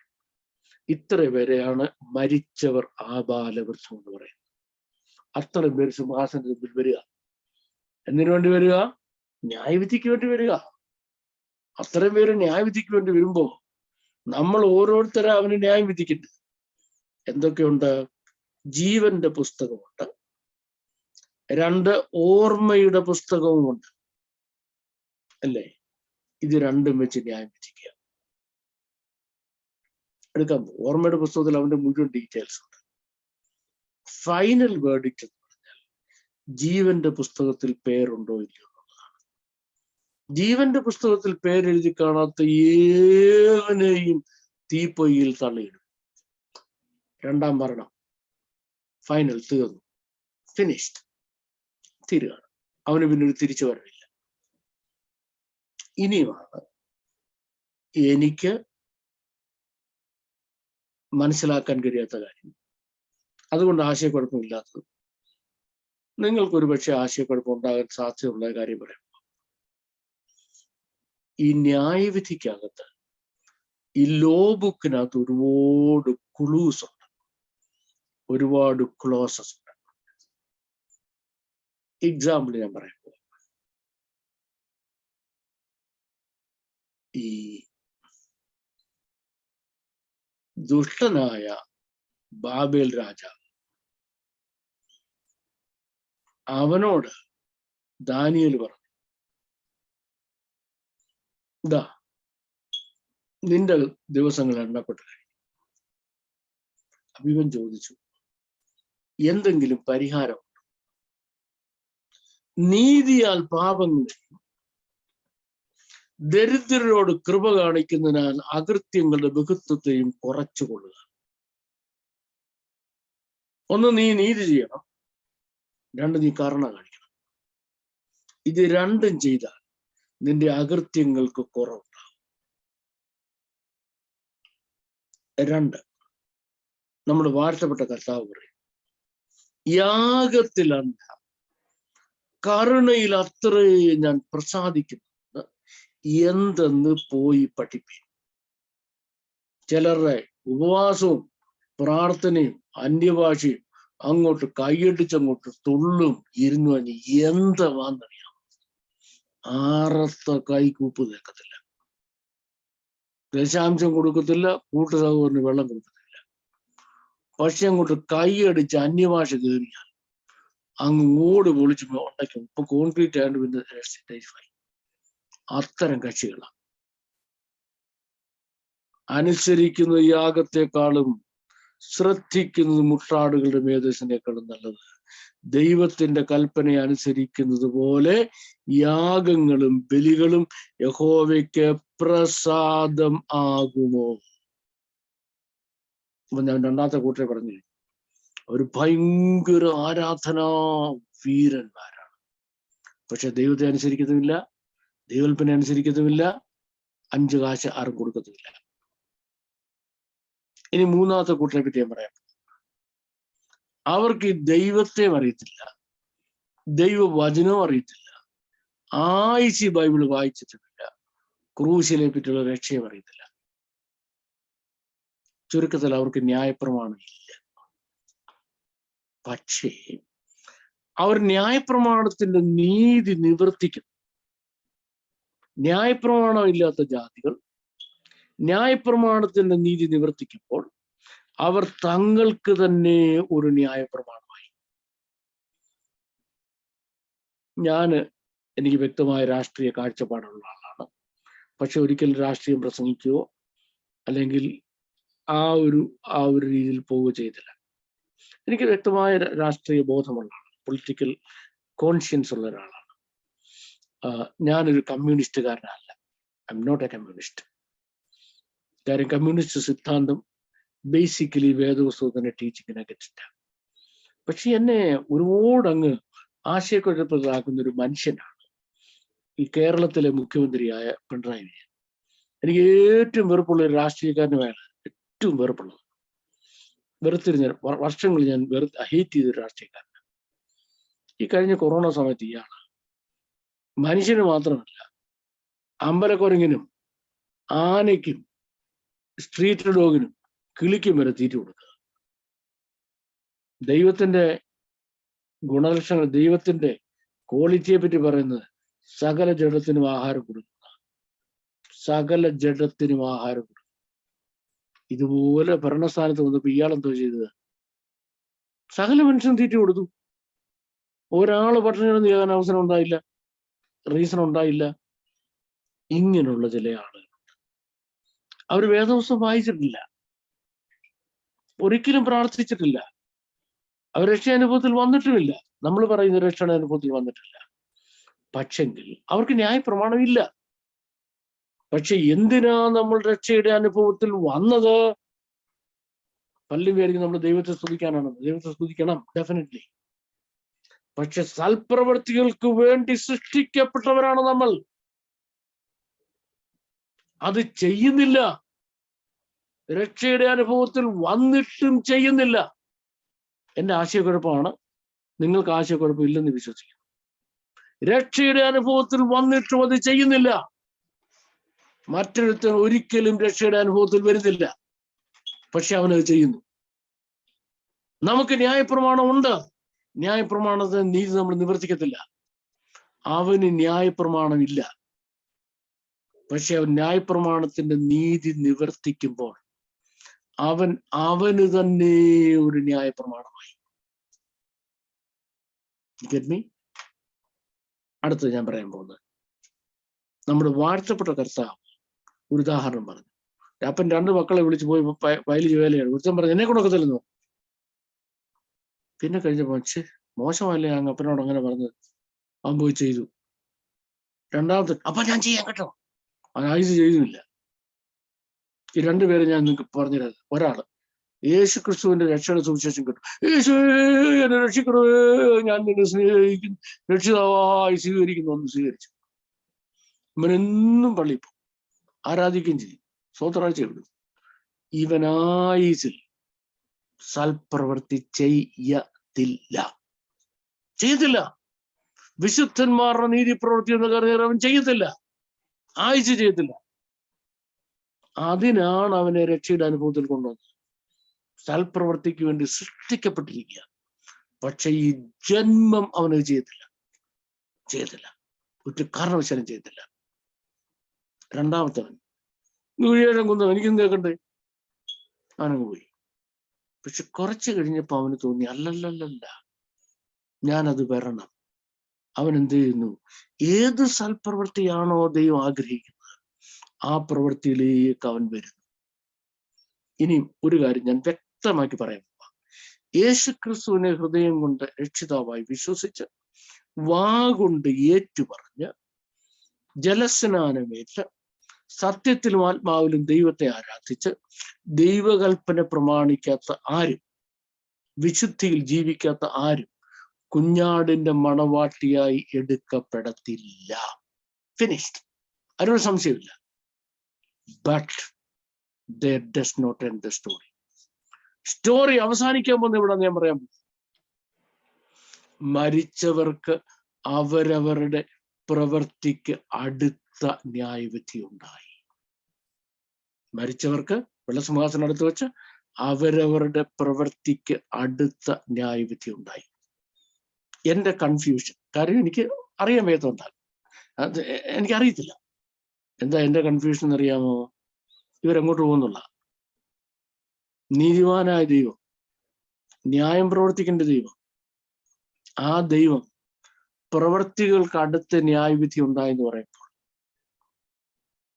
ഒന്ന്, കുഞ്ഞാടിന്റെ മണവാട്ടിയായി തീരാനുള്ള ഒന്നും അവൻ ചെയ്തിട്ടില്ല. കുഞ്ഞാടിന്റെ മണവാട്ടിയല്ല. രണ്ട്, നിത്യ നരകത്തിൽ പോകുന്നതിനുള്ള ഒന്നും അവൻ ചെയ്തിട്ടില്ല. Where is he going to be? സ്വർഗത്തിനും നരകത്തിനും ഇടയ്ക്കൊരു സ്ഥലമുണ്ടോ? ഉള്ളതായിട്ട് എനിക്കറിയത്തില്ല. ഒന്നീ സ്വർഗത്തിൽ പോകണോ അല്ലെ നരകത്തിൽ പോകണം. ഇടയ്ക്കൊരു സ്ഥലം ഉള്ളതായിട്ട് എനിക്കറിയത്തില്ല. Honestly I don't no. അറിയാമെങ്കിൽ ഞാൻ പറയാൻ, ഐ ഡോണ്ട് നോ. അത് മനസ്സിലാകുന്നത് ഞാൻ അവിടെ ന്യായവിധിക്ക് ഇരിക്കാൻ പോകുമ്പോഴാണ്, ന്യായവിധിയുടെ സീറ്റിൽ ഇരിക്കുമ്പോഴാണ്. അന്ന് മാത്രമേ എനിക്ക് റിവീൽഡ് ആകുന്നുള്ളൂ ഇവരാരൊക്കെ എവിടെയൊക്കെ എങ്ങോട്ട് പോകണം, ഏതൊക്കെ സ്ഥലങ്ങളുണ്ടെന്ന്. ഇപ്പോഴെനിക്ക് അറിയത്തില്ല. ഓണസ്റ്റ്ലി അറിയാൻ പറ്റാത്ത കാര്യം ഇമാജിനേഷനിൽ പറഞ്ഞ് നിങ്ങളെ കൺഫ്യൂസ്ഡ് ആക്കാനും എനിക്ക് ആഗ്രഹമില്ല. അപ്പൊ പുനരുത്ഥാനങ്ങൾ എന്ന് പറയുന്ന കാര്യം എല്ലാ സ്റ്റേജിലും നടക്കുന്ന പുനരുത്ഥാനങ്ങൾ, മരിച്ചവരിൽ ദൈവമക്കളുടെ പുനരുത്ഥാനം, അല്ലാത്തവരുടെ പുനരുത്ഥാനവും സ്റ്റേജസ് ആയിട്ട് ഞാൻ പറഞ്ഞു. ഇനി ഇതാ പുതിയ ആകാശവും പുതിയ ഭൂമിയും കണ്ടു. അവിടെ ഭർത്താവിന് വേണ്ടി അലങ്കരിച്ച മണവാട്ടിയെ പോലെ പുതിയ യെരൂശലേം ഇറങ്ങി വരും. ഈ പുതിയ യെരൂശലേമിൽ ഇറങ്ങി വരുമ്പോൾ ദൈവം ദൈവത്തിന്റെ അഡ്രസ് മാറ്റി, ദൈവത്തിന്റെ റെസിഡൻസ് അഡ്രസ് മാറ്റി ഇതിനകത്തേക്ക് പോരുക. ആരോട് താമസിക്കാൻ? ദൈവത്തിന്റെ മോൻ അവിടെ ഉണ്ട്, മോന്റെ ഭാര്യ അവിടെ ഉണ്ട്. നമ്മള് തനിക്ക് വേണ്ടി തിരഞ്ഞെടുത്ത ജനം യഹൂദന്മാർ അവിടെ ഉണ്ട്. അവിടെ ആ ദൈവം. ഇനി ആ ഭൂമിയുടെ വലിപ്പം എനിക്കറിയത്തില്ല. I don't no. ഈ ഭൂമിയുടെ വലിപ്പം അല്ല എന്ന് ഞാൻ വിശ്വസിക്കാൻ പോവാ. കാരണം ഇനി അതിനകത്ത് ഒരു വലിയ ജാതി അതിനകത്ത് കാണാൻ പോവുക. ജാതികൾ ഭക്ഷണത്തിന് പുറത്ത്. അവരുടെ പ്രത്യേകത എന്താ? അവർക്ക് വല്ലപ്പോഴും ഒരു പനി, തലവേദനയും വയറിളക്കവും ഛർദിലും ഒക്കെ ഉണ്ടാകും. അതിന് പ്രാർത്ഥിക്കാനൊന്നും പോകരുത്. അവിടെ വീഥിയുടെ നദിയിൽ ദൈവത്തിന്റെയും കുഞ്ഞാടിന്റെയും സിംഹാസനത്തിനടിയിൽ നിന്ന് പുറപ്പെടുന്ന പളുങ്ക് പോലെ ശുദ്ധവും ശുഭ്രവുമായ ജീവജല നദി പുറപ്പെടുക. അത് പട്ടണത്തിന് പുറത്തേക്കൊഴുകുക. അതിൻ്റെ ഇരുകരകളിലും ജീവവൃക്ഷമുണ്ട്. 12 മാസവും അതത് ഫലം കായ്ക്കുന്നു. ഒരു വൃക്ഷത്തിൽ ഈ മാസം മാങ്ങയാണ്, അടുത്ത മാസം ചക്കയാ, അടുത്ത മാസം സപ്പോർട്ടായ, അടുത്ത മാസം ആപ്പിള. 12 മാസം അതത് ഫലം കായ്ക്കുന്ന ജീവവൃക്ഷം. അതിൻ്റെ ഇല തിന്നാ മതി. ജാതികൾ ഇല തിന്നാ മതി. കണ്ടല്ലോ. അങ്ങനെ എത്ര ആയിരം വർഷം പോകുന്നത് നമുക്കറിയത്തില്ല. പക്ഷെ അതിൻ്റെ കണക്കുണ്ട്. സകല വാഴ്ചകൾക്കും അധികാരങ്ങൾക്കും ശക്തിക്കും കർത്തൃത്വത്തിനും നീക്കം വരുത്തി ദൈവത്തിന്റെ പ്രപഞ്ചത്തിൽ ഒരു ദൈവശത്രുവില്ല, ഒരു സാത്താനുമില്ല. അടുത്ത ക്ലാസ്സിൽ ഞാൻ ക്രിയേഷൻ കമ്പോണന്റ് എന്ന വിഷയം പഠിപ്പിക്കുമ്പോൾ അതങ്ങനെ സാധ്യമാണെന്നുള്ളത് പറയാം. അപ്പോഴേ നമുക്ക് മനസ്സിലാകത്തുള്ളൂ. ക്രിയേഷൻ കമ്പോണന്റ് തീർന്നു കഴിഞ്ഞപ്പം യേശു ക്രിസ്തുവിന്റെ ദൗത്യം kingdom of God final established ആയി. ഇപ്പൊ ആരൊക്കെയായി? താനായി, തൻ്റെ മണവാട്ടിയായി, ദൈവത്തിന്റെ വീട്ടുകാരായി, പ്രഭുക്കന്മാരായ രക്തസാക്ഷികളായി, ഇനിയും റൈച്ചസ് ആയിട്ട് അതിനകത്ത് പ്രവേശിച്ച ആളുകളായി, പ്രവൃത്തികൾ കൊണ്ട് നീതീകരിക്കപ്പെട്ടവർ. ജാതികളിൽ നിന്ന് പ്രവൃത്തികൾ കൊണ്ട് നീതീകരിക്കപ്പെട്ടതായ എണ്ണമറ്റ സംഖ്യവും ആളുകളും പുറത്തു വന്നു. ഫിനിഷ്ഡ്. ദൈവത്തിന്റെ ഒറിജിനൽ മാസ്റ്റർ പ്ലാൻ തിരികെ അക്കംപ്ലിഷ്ഡ്. ഇനി ഒരു ശക്തിയും ദൈവത്തിന്റെ താല്പര്യത്തിനെതിരായിട്ടില്ല എന്നുള്ള ഒറിജിനൽ പ്ലാനിൽ തിരികെ പോയി. Everything finished. നമ്മുടെ വാഴ്ത്തപ്പെട്ട കർത്താവ് രാജ്യം പിതാവിനെ ഏൽപ്പിച്ചു. താനും പുത്രൻ താനും പിതാവിന് കീഴ്പ്പെട്ടു. ഫിനിഷ്ഡ്. The end. നമ്മൾ ഇറ്റേണിറ്റിയിലേക്ക് പ്രവേശിക്കുക. ഞാൻ എൻ്റെ വാക്കുകളെ അവസാനിപ്പിക്കുന്നു. ഇത്ര നേരം ശ്രദ്ധയോടെ കേട്ട ദൈവമക്കൾക്ക് സ്നേഹവും വന്ദനവും അറിയിക്കുന്നു. നിങ്ങളുടെ ചില സംശയങ്ങൾ ഒരു പക്ഷെ എനിക്ക് പരിഹരിക്കാൻ കഴിഞ്ഞേക്കും. എല്ലാം ഒന്നും കഴിയത്തില്ല. സംശയങ്ങൾ അതോ ഉണ്ടെങ്കിൽ കുറച്ച് സമയം നമുക്ക് ചോദിക്കാം. ദൈവം നിങ്ങളെ ധാരാളമായി അനുഗ്രഹിക്കാറാകട്ടെ. എനിക്കിത് ഇങ്ങനെ ഈ ക്ലാസ് എടുക്കാൻ അവസരം തന്ന ഹല്ലേലൂയ ടീമിനോട് വളരെ ആത്മാർത്ഥമായ സ്നേഹവും വന്ദനവും അറിയിക്കുന്നു. Thank you everybody. പ്രത്യേകിച്ച് റിസറക്ഷൻ എന്ന ടോപ്പിക്സിലേക്ക് എന്നെ സ്പേൺ ചെയ്ത് എന്നെ കുത്തി തിരിച്ചുവിട്ട ആ പ്രിയ കർത്താവിന്റെ ദാസിയോടും ദൈവത്തിനോടും എൻ്റെ സ്നേഹവന്ദനം അറിയിക്കുന്നു. Thank you all very much. God bless you. കർത്താവിന് മഹത്വമുണ്ടാകട്ടെ. പുനരുത്ഥാനങ്ങൾ എന്നതായ ടോപ്പിക്കിനെ അടിസ്ഥാനമാക്കി 2 ക്ലാസ്സുകൾ വളരെ അനുഗ്രഹിക്കപ്പെട്ട നിലയിൽ ഇവിടെ നമ്മുടെ മുൻപാകെ പ്രസൻറ്റേഷൻ ചെയ്യുവാൻ കർത്താവിൻ്റെ ദാസൻ പ്രിയ ബാബു സാറിനെ ദൈവം സഹായിച്ചു. വളരെ അനുഗ്രഹിക്കപ്പെട്ട നിലയിൽ ശാരീരികമായി താൻ ബലഹീനനാണെങ്കിലും അതൊന്നും വകവയ്ക്കാതെ വളരെ ശക്തമായി നമുക്ക് പറഞ്ഞു തന്നതായ സാറിനോട് ഹൃദയംഗമായ നന്ദി ഒരു പ്രാവശ്യം കൂടെ അറിയിക്കുന്നു. ഇന്ന് പഠിപ്പിച്ചതായ ആ വിഷയത്തോടനുബന്ധിച്ച് ഏതെങ്കിലും അത്യാവശ്യ സംശയങ്ങൾ ആർക്കെങ്കിലും ചോദിക്കാനുണ്ടെങ്കിൽ ഈ സമയത്ത് നിങ്ങളുടെ മൈക്ക് അൺമ്യൂട്ട് ചെയ്ത് ഓരോരുത്തരായിട്ട് നിങ്ങളുടെ സംശയങ്ങൾ നിവാരണത്തിന് വേണ്ടി സാറിനോട് ഈ സമയം ചോദിക്കാവുന്നതാണ്. അതിനായിട്ട് പ്രിയപ്പെട്ടവരെ ക്ഷണിച്ചോളൂ. ഞാൻ ഷൈനി ബാബു, ഖത്തറിൽ നിന്ന്. സർ, നമ്മളിപ്പം ഈ വെള്ള സിംഹാസനത്തിന്റെ മുന്നിൽ വന്ന് നിൽക്കുന്നവരുടെ ആ ഡിവിഷൻ പറഞ്ഞല്ലോ. അതില് 3-മത്തത് തേജസിന്റെ സിംഹാസനത്തിന്റെ മുമ്പിൽ നിന്ന് പിശാചിന്റെ കൂടെ പോയവരെന്ന് പറഞ്ഞു. പിശാചിന്റെ പുറകെ വിട്ടവർ. അപ്പൊ സാറേ, ഈ തേജസ്സിന്റെ സിംഹാസനത്തിൽ വരുന്ന റാപ്ചറിൽ എടുക്കപ്പെട്ടവരല്ലേ അവര്? നമുക്കവിടെ നിർത്തണേ. തേജസ്സിന്റെ സിംഹാസനത്തിന്റെ മുന്നിലും പുറകിൽ നിൽക്കുന്നവർ കേട്ടോ. പുറകിൽ നിൽക്കുന്ന ഒരാൾ കർത്താവ്, 2 ദൂതന്മാർ, 3 നമ്മള് തേജസ്സിംഹാസനത്തിന് പുറകിൽ നിൽക്കുക. അതായത് നമ്മൾ ന്യായാധിപന്മാർ. മുന്നിൽ നിൽക്കുന്നവര് ലോകത്തിലെ പാപികളോ, മുഴുവൻ പാപികളോ, അവരെടുക്കപ്പെട്ടവരല്ല. ലോകത്തിൽ ജീവിച്ചിരുന്ന ആളുകളുണ്ടല്ലോ, അവരാ നിൽക്കുന്നത്. വെള്ള സിംഹാസനത്തിന്റെ മുമ്പിൽ നിൽക്കുന്നവരെ കുറിച്ചല്ലേ സാറ് പറഞ്ഞത്? ഇപ്പൊ ഞാൻ പറഞ്ഞ തേജസ്സിന്റെ സിംഹാസനത്തിന് മുമ്പിൽ നിൽക്കുന്നവര്. ആ തേജസ്സിന്റെ സിംഹാസനത്തിന്റെ മുമ്പിൽ വെച്ച് ഇടത് ഭാഗത്തോട്ട് മാറ്റപ്പെട്ടവർ അവർ അവസാനം വീണ്ടും വെള്ള സിംഹാസനത്തിന് മുമ്പിൽ വരും. കാരണം അവര് ചെയ്ത മുഴുവൻ പ്രവൃത്തികളും എണ്ണി പറഞ്ഞ് അവരെ ബോധ്യപ്പെടുത്തുന്നതിന് വേണ്ടി അവരവിടെ വരും. Yes, thank you. വർഗീസ് ആണ്, പാസ്റ്റർ വർഗീസ് അടൂർ നിന്ന്. സാർ ഒരെണ്ണം ഈ ക്ലിയർ ആകാത്ത ഒന്നാണ് സാറ്. ദൈവസന്നിധി ഒന്നാമത് ദൈവത്തിലായിരിക്കാം, 2ാമത് സെർവൻസ് ആയിരിക്കാം, 3ാമത് സോൾജിയർ ആയിരിക്കാം, 4ാമത് കുഞ്ഞാടിന്റെ മണവാട്ടി എന്ന് കഴിഞ്ഞ ഒരു വാക്ക് പറഞ്ഞ് ഹെയിലെന്ന് എന്തെങ്കിലും മനസ്സിലായില്ല. കുഞ്ഞാടിന്റെ മണവാട്ടിയാണ്. കുഞ്ഞാടിന്റെ മണവാട്ടിയായി ബിഹേവ് ചെയ്യണം. ആ വാക്ക് ബിഹേവ് എന്നുള്ള വാക്ക് അങ്ങനെ പെരുമാറും.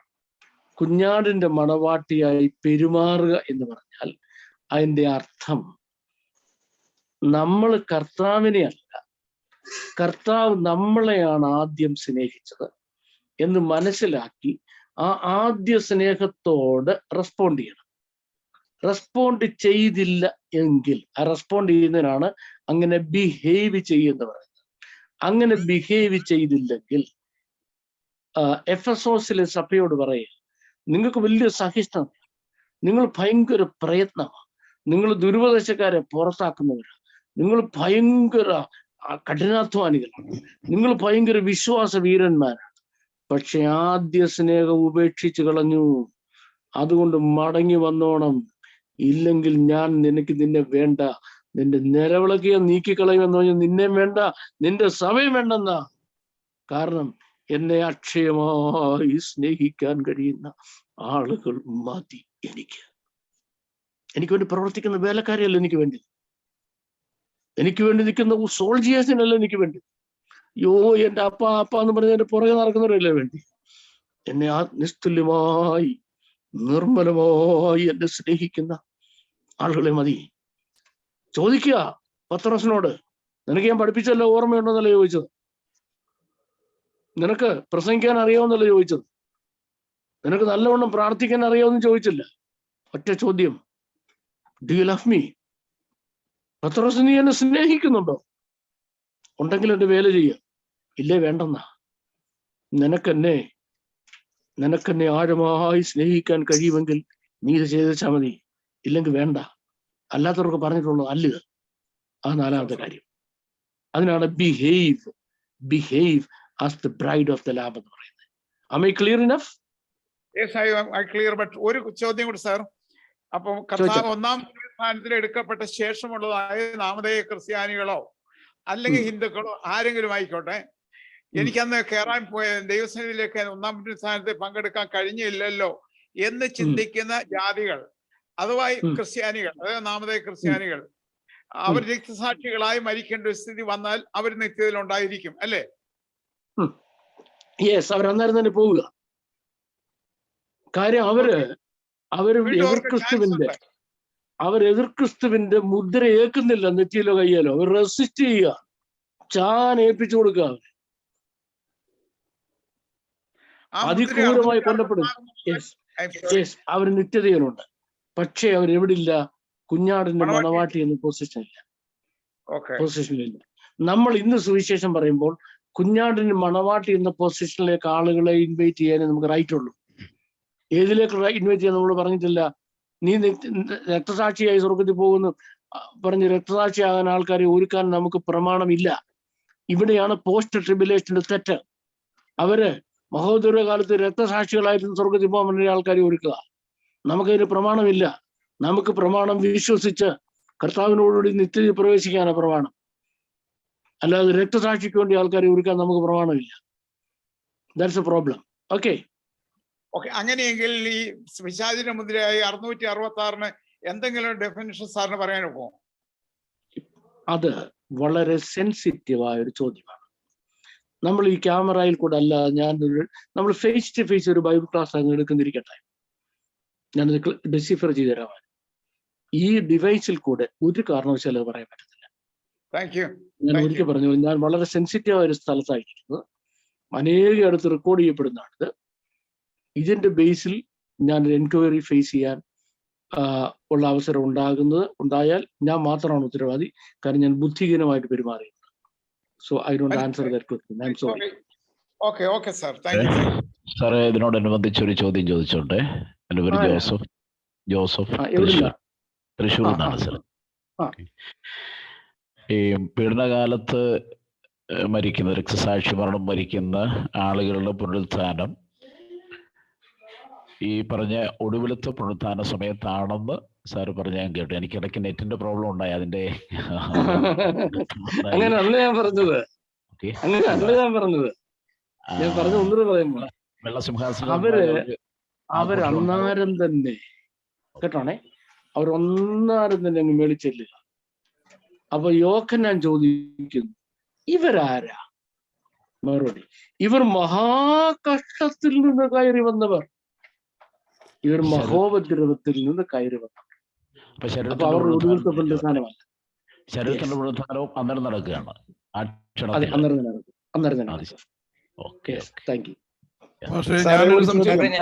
സാറേ, ഞാൻ ബാംഗ്ലൂരിൽ നിന്നാണ്. ജോസ് എന്ന എന്റെ പേര്. ബാബു സാറേ, ഞാൻ ഒരു ചോദ്യം. അതായത് മത്തായിയുടെ സുവിശേഷം 11-ാം അധ്യായത്തിന്റെ 11-ാം വാക്യത്തിൽ ഇങ്ങനെ പറയുന്നു, സ്ത്രീകളിൽ നിന്ന് ജനിച്ചവരിൽ യോഹന്നാൻ സ്നാപകനേക്കാൾ വലിയവൻ ആരും എഴുന്നേറ്റിട്ടില്ല. സ്വർഗരാജ്യത്തിൽ ഏറ്റവും ചെറിയവനോ അവനിലും വലിയവൻ എന്ന് ഞാൻ സത്യമായിട്ട് നിങ്ങളോട് പറയുന്നു. ഇപ്പൊ ഈ മാർട്ടിയറിന്റെ കാര്യം പറഞ്ഞു കഴിഞ്ഞപ്പോ അവിടെ പറഞ്ഞായിരുന്നു അവർക്ക് അവിടെ ഒരു ശ്രേഷ്ഠ പദവി കർത്താവായ യേശുക്രിസ്തു കൊടുക്കും എന്ന് ഈ മാർട്ടയറാകുന്നത്. അപ്പോൾ ഈ ഒരു വാക്യം എങ്ങനെയാണ് നമുക്ക് അവിടെ? സ്വർഗരാജ്യം എന്ന വാക്കിന് ധാരാളം അർത്ഥതലങ്ങളുണ്ട്. യോഹന്നാൻ ദൈവസഭയിലെ അംഗമല്ല, പുതിയ നിയമസഭയിലെ അംഗമല്ല. ഇവിടെ സ്വർഗരാജ്യം എന്ന് പറഞ്ഞ വാക്കിന്റെ അർത്ഥം പുതിയ നിയമസഭ എന്നാണ്. പുതിയ നിയമസഭയിലെ ഏറ്റവും ചെറിയവനും യോഹന്നാൻ സ്നാപകനേക്കാൾ വലിയവനാണ്. കാരണം യോഹന്നാൻ സ്നാപകൻ പഴയ നിയമസഭയിലെ അംഗമാണ്. പഴയ നിയമസഭയിലെ ആരും കുഞ്ഞാടിന്റെ മണവാട്ടിയാകുന്നില്ല എന്നുള്ളത് ഈ പഴയ നിയമസഭയിലെ അംഗമായ യോഹന്നാൻ നമുക്ക് തുല്യനാകുന്നില്ല. അതാ എന്റെ അർത്ഥം. ഓക്കെ, ഞാനൊരു സംശയം ചോദിക്കട്ടെ? പിന്നെ അതെ, എൻ്റെ സംശയം വെള്ളസിംഹാസനത്തിന് മുമ്പിൽ നടക്കുന്ന കാര്യത്തെ കുറിച്ചാണ്. വെള്ളസിംഹാസനത്തിന് മുമ്പിൽ ആദം മുതൽ മരിച്ചതായ സകല ആബാലവൃദ്ധം ജനങ്ങളും പാസ്റ്റർ പറഞ്ഞ കാറ്റഗറീസ് അല്ലാതെ എല്ലാവരും ഉയർത്തെഴുന്നേറ്റ് വരുന്നു. അപ്പോൾ അവിടെ അവർക്ക് അവരുടെ പ്രവൃത്തികൾക്കനുസരിച്ചതായ ന്യായവിധി ഉണ്ടായി എന്ന് വെളിപ്പാട് പുസ്തകം നമുക്ക് വായിക്കാൻ പറ്റുന്നുണ്ട്. ജീവന്റെ പുസ്തകത്തിൽ പേരെഴുതി കാണാത്ത ഏവനെയും തീപ്പൊയ്കയിൽ തള്ളിയിടുമെന്നു. അപ്പം ജീവന്റെ പുസ്തകത്തിൽ പേരെഴുതി കാണാത്തതായി എല്ലാവരും തീപ്പൊയ്കയിലേക്ക് പോയി കഴിഞ്ഞു. ഇനി ആ വെള്ളസിംഹാസനത്തിന്റെ മുമ്പിൽ ന്യായവിധിക്ക് ഉള്ള ന്യായവിധിയിൽ നിന്ന് വേർതിരിക്കപ്പെടുന്നവർ ജീവന്റെ പുസ്തകത്തിൽ പേരെഴുതിയിട്ടുള്ളവരാണ്. ഈ ജീവന്റെ പുസ്തകത്തിൽ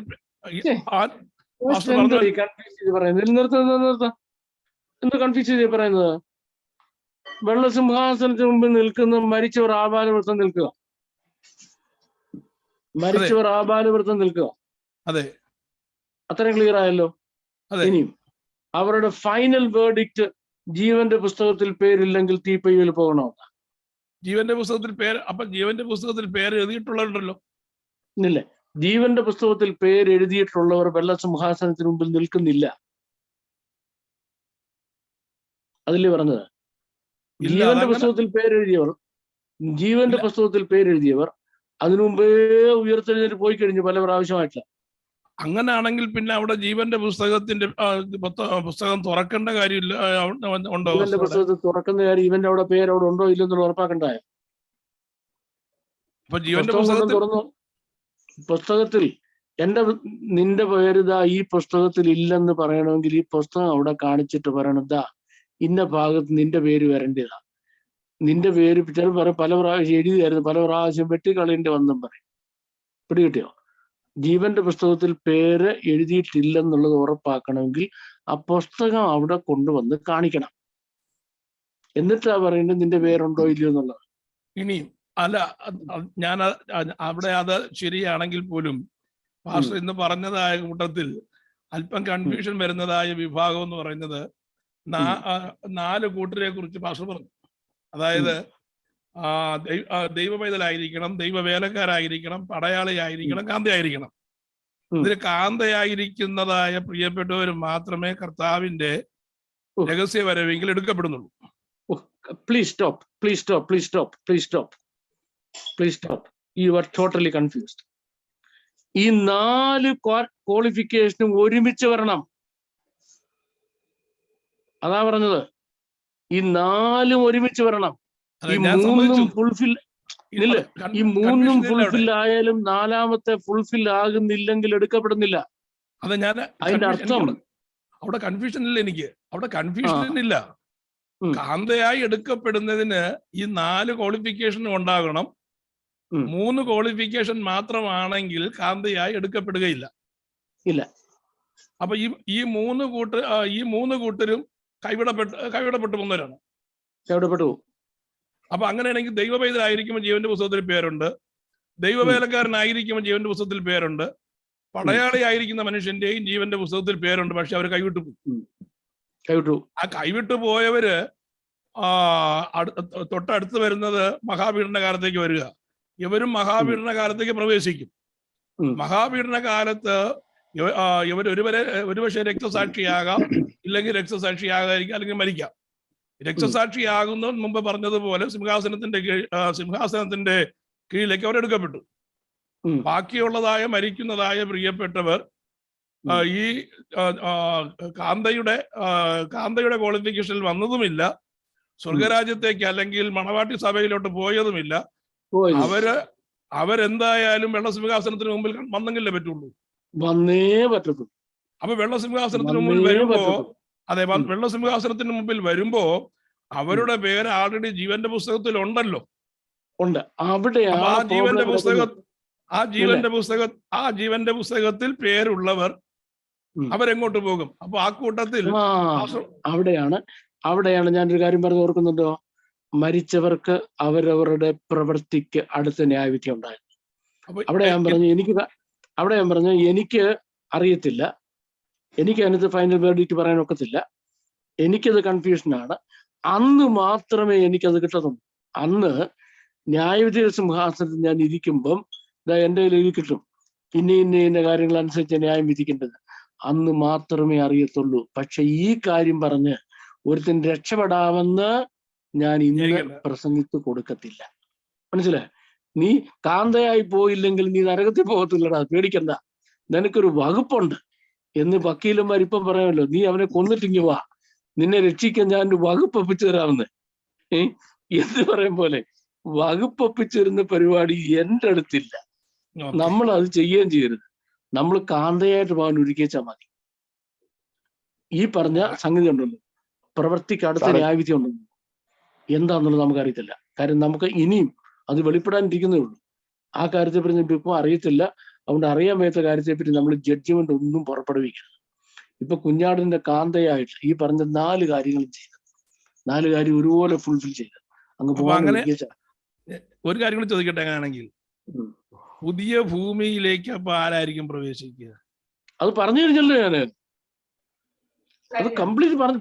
പുതിയ ഭൂമിയിൽ ആര് പ്രവേശിക്കുന്നുള്ളത് ഞാൻ കംപ്ലീറ്റ് പറഞ്ഞു കഴിഞ്ഞു. പുതിയ ഭൂമിയിൽ ആര് പ്രവേശിക്കുന്നുള്ള പറഞ്ഞു തീർന്നു കഴിഞ്ഞ കാര്യമാണ്. സാറേ, ഒരു ചോദ്യം. ഞാൻ അമേരിക്കയിൽ എന്റെ പേര് സാമുവൽ ജോർജ്. എന്റെ ചോദ്യം സാമുവൽ ജോർജ്. എന്റെ ചോദ്യം, പുതിയ ഭൂമിയും പുതിയ ആകാശത്തും നാം വായിക്കുന്നുണ്ട്, ജീവവൃക്ഷമുണ്ട്, ജീവവൃക്ഷത്തിന്റെ ഫലമുണ്ട്, ജീവനദിയുണ്ട്. എന്നാൽ അവിടെ ഒരു പ്രയോഗം കാണുന്നത് അതിന്റെ ഇലകൾ ജാതികളുടെ സൗഖ്യത്തിന് ഹേതുവായിത്തീരുന്നത്. അപ്പോ അവിടെ രോഗമുണ്ടോ? സൗഖ്യത്തിന്റെ കുറിച്ച് ഞാനിപ്പോ പറഞ്ഞു കഴിഞ്ഞല്ലോ. അത് ഞാൻ വളരെ ക്ലിയർ ആയിട്ടൊക്കെ പറഞ്ഞില്ലയോ? അവിടെ ജാതികളുണ്ടെന്നും അവർക്ക് രോഗമുണ്ടെന്നും ആ ദീനം വരികയാണെങ്കിൽ ഇല പറിച്ച് തിന്നാ മതി എന്നൊക്കെ നമ്മൾ പറഞ്ഞില്ലയോ? അത് നമ്മൾ ക്ലിയർ ആയില്ലല്ലോ. ഇനിയിപ്പോ എന്തോ അതിന്റെ സംശയം? ഇപ്പൊ എനിക്ക് ഈ വേദപുസ്തകത്തിൽ പറഞ്ഞിരിക്കുന്ന അല്ലാതെ അതിനപ്പുറം എനിക്കൊന്നും പറയാൻ അറിയത്തുമില്ല. ഞാനൊരു ബുദ്ധിജീവിയല്ല. ബുദ്ധിജീവികൾക്കാണെങ്കിൽ ഓരോ കാര്യങ്ങൾ ഇങ്ങനെ ഭാവനയിൽ കണ്ട് സ്വപ്ന ലോകത്തിൽ പോയി ഇങ്ങനെ വിശദീകരിച്ചുകൊണ്ട്, എനിക്ക് അത്ര ബുദ്ധിയില്ല. എനിക്ക് ആകെ ഈ വേദപുസ്തകത്തിൽ പറഞ്ഞിരിക്കുന്നത് മാത്രമേ അറിയത്തുള്ളൂ. വേദപുസ്തകത്തിൽ പറഞ്ഞിരിക്കുന്ന അവിടെ ജാതികളുണ്ട്, അവർക്ക് തീരം വന്ന് ഇല പറിച്ചു തന്നോളൂ. പുതിയ ഭൂമിയിലെ രോഗമുണ്ട് എന്നല്ലോ എന്ന് ബൈബിളിൽ പറഞ്ഞിരിക്കുന്നു. എന്നോട് അതിനപ്പുറം ചോദിക്കരുത്. എനിക്ക് ഞാൻ ഹെൽപ്ലെസ് ആണ്. ഓക്കെ,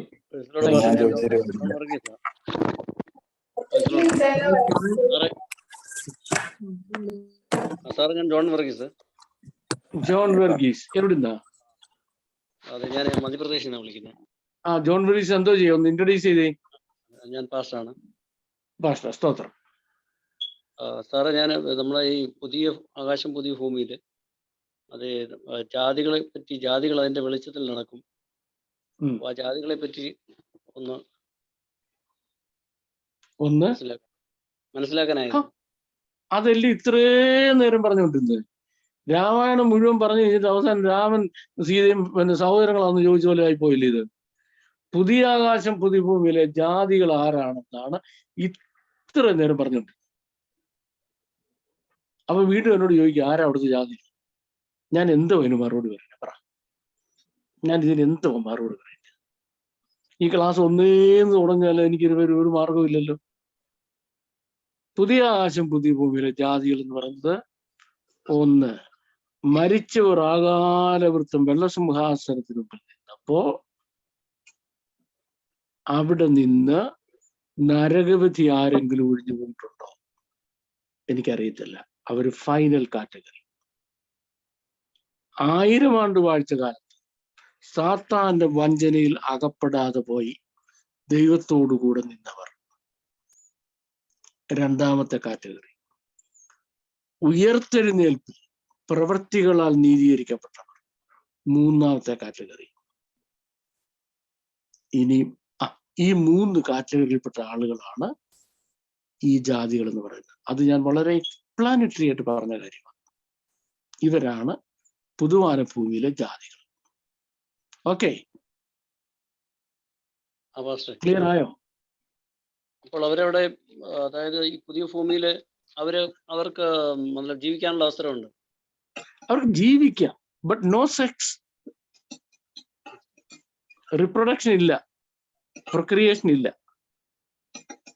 ചാപ്പാടടിച്ച് ജീവിക്കാം, നിത്യത മുഴുവൻ ജീവിക്കാം, മരണവും ഇല്ല.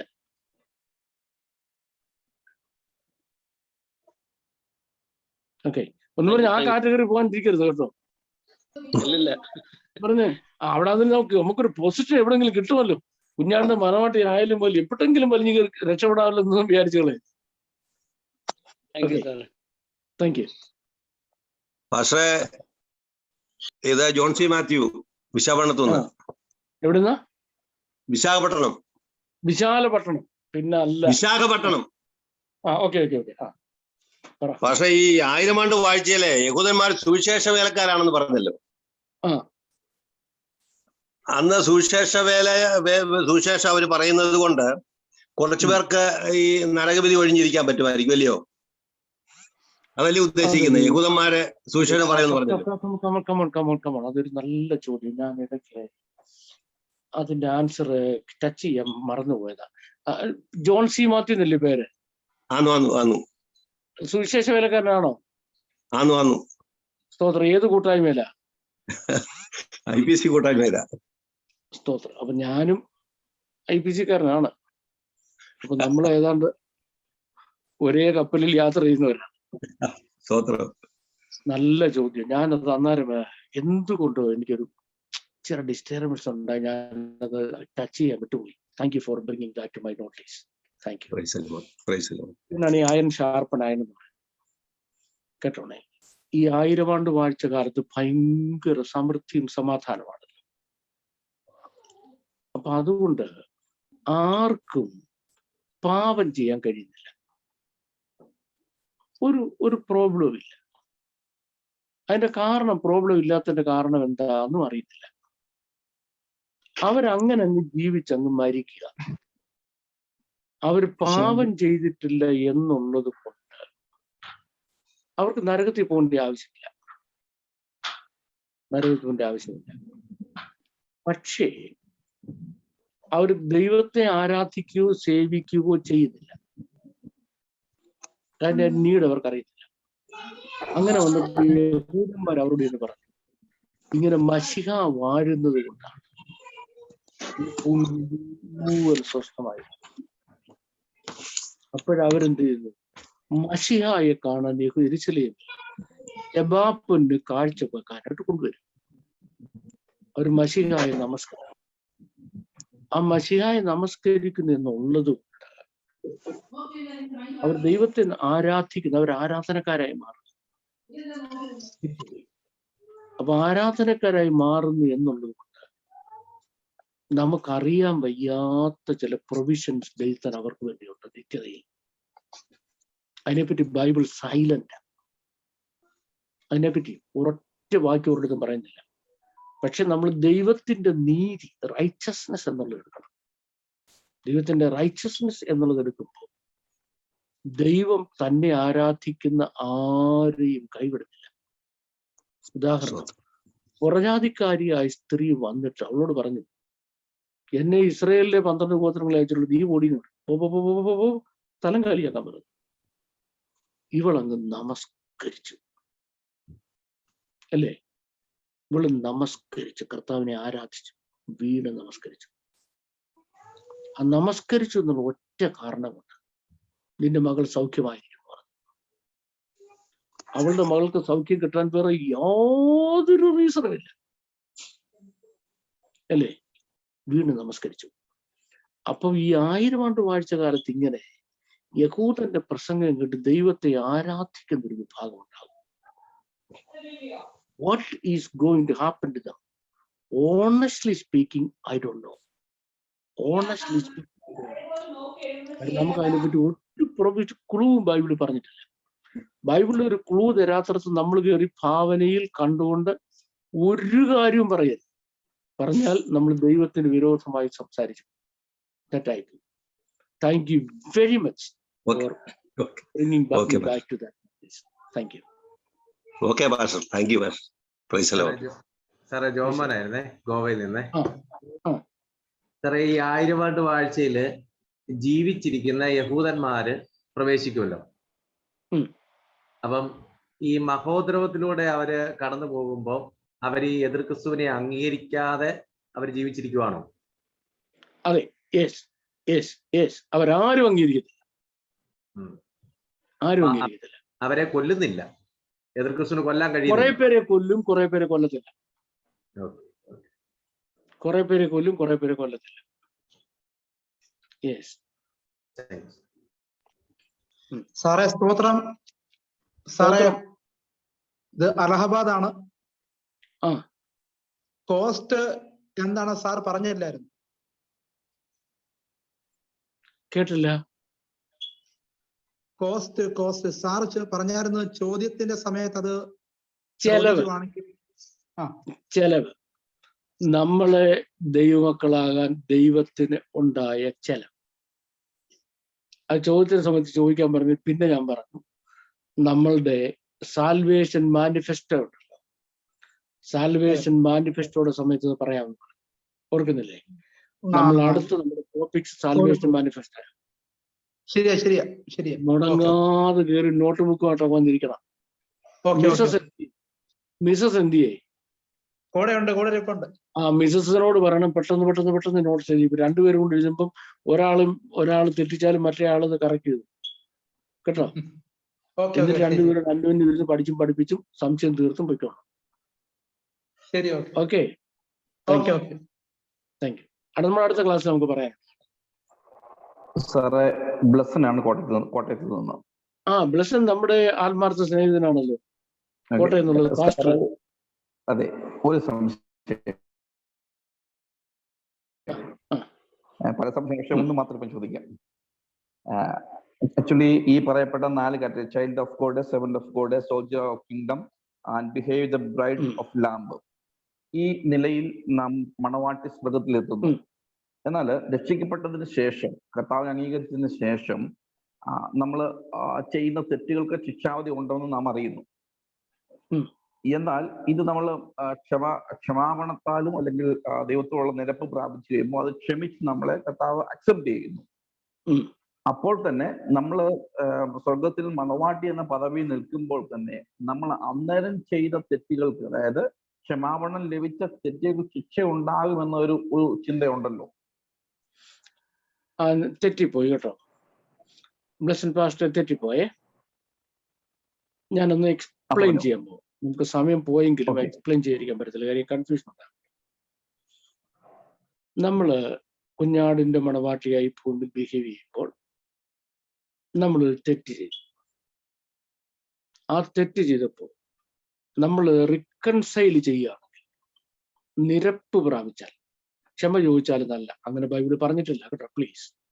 റിക്കൺസൈൽ ചെയ്താൽ ദൈവം നമ്മളോട് ക്ഷമിച്ചു. പക്ഷേ നമ്മൾ ചെയ്ത തെറ്റിന് ദൈവം നമുക്ക് ചസ്റ്റൈസ്മെന്റ് അല്ലെങ്കിൽ ബാലശിക്ഷ തരും. ഇവിടെ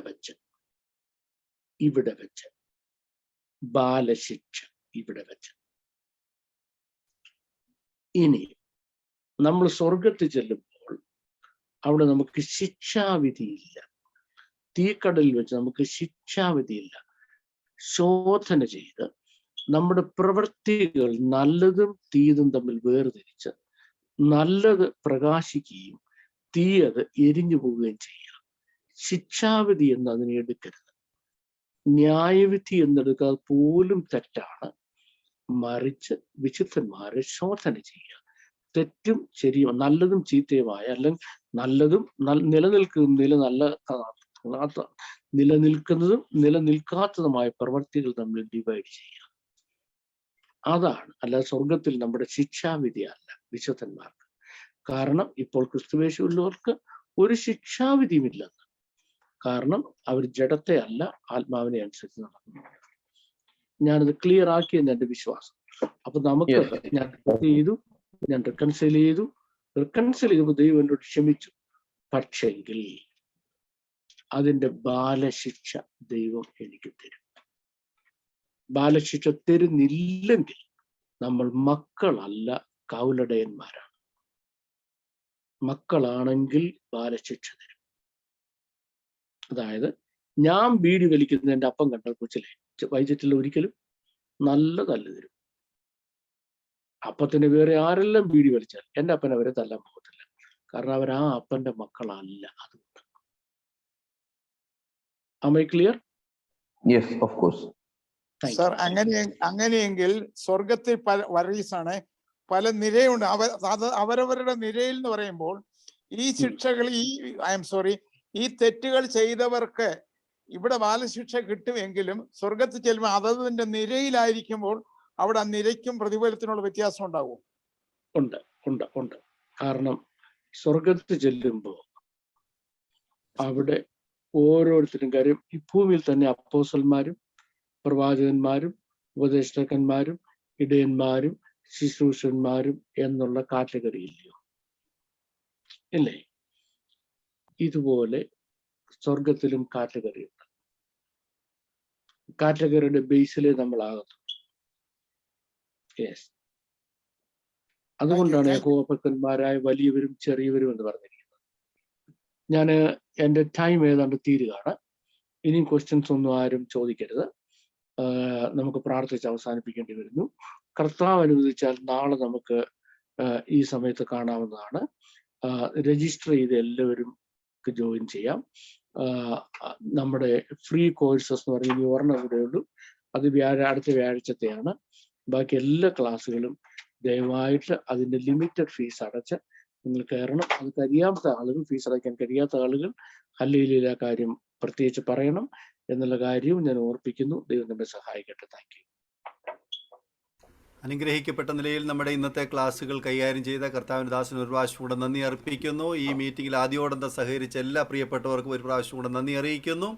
അതുപോലെ തന്നെ നാളത്തെ നമ്മുടെ സ്റ്റഡി സീരിയൽസിൻ്റെ കൂടുതൽ വിവരങ്ങൾ അറിയാൻ വേണ്ടി ഇവിടെ ഡിസ്പ്ലേയിൽ കൊടുത്തിരിക്കുന്ന ഹല്ലേലൂയയുടെ ഫോൺ നമ്പറിൽ നിങ്ങൾ വാട്സപ്പിൽ ഒരു സന്ദേശം അയക്കുകയാണെങ്കിൽ അതിനെക്കുറിച്ചുള്ള വിശദാംശങ്ങൾ അറിയുകയും അതിൽ നിങ്ങൾക്ക് അംഗമാകുവാനും നിങ്ങൾക്ക് തുടർന്നുള്ള പഠനത്തിൽ പങ്കാളിയാകുവാനും അത് ഇടയായി തീരുമെന്നുള്ള കാര്യം പ്രത്യേകം ഓർപ്പിക്കുന്നു. ഇപ്പോൾ നമ്മൾ പ്രാർത്ഥിച്ച ആശീർവാദത്തോടെ നാം കടന്നു പോവുകയാകുന്നു. നമ്മുടെ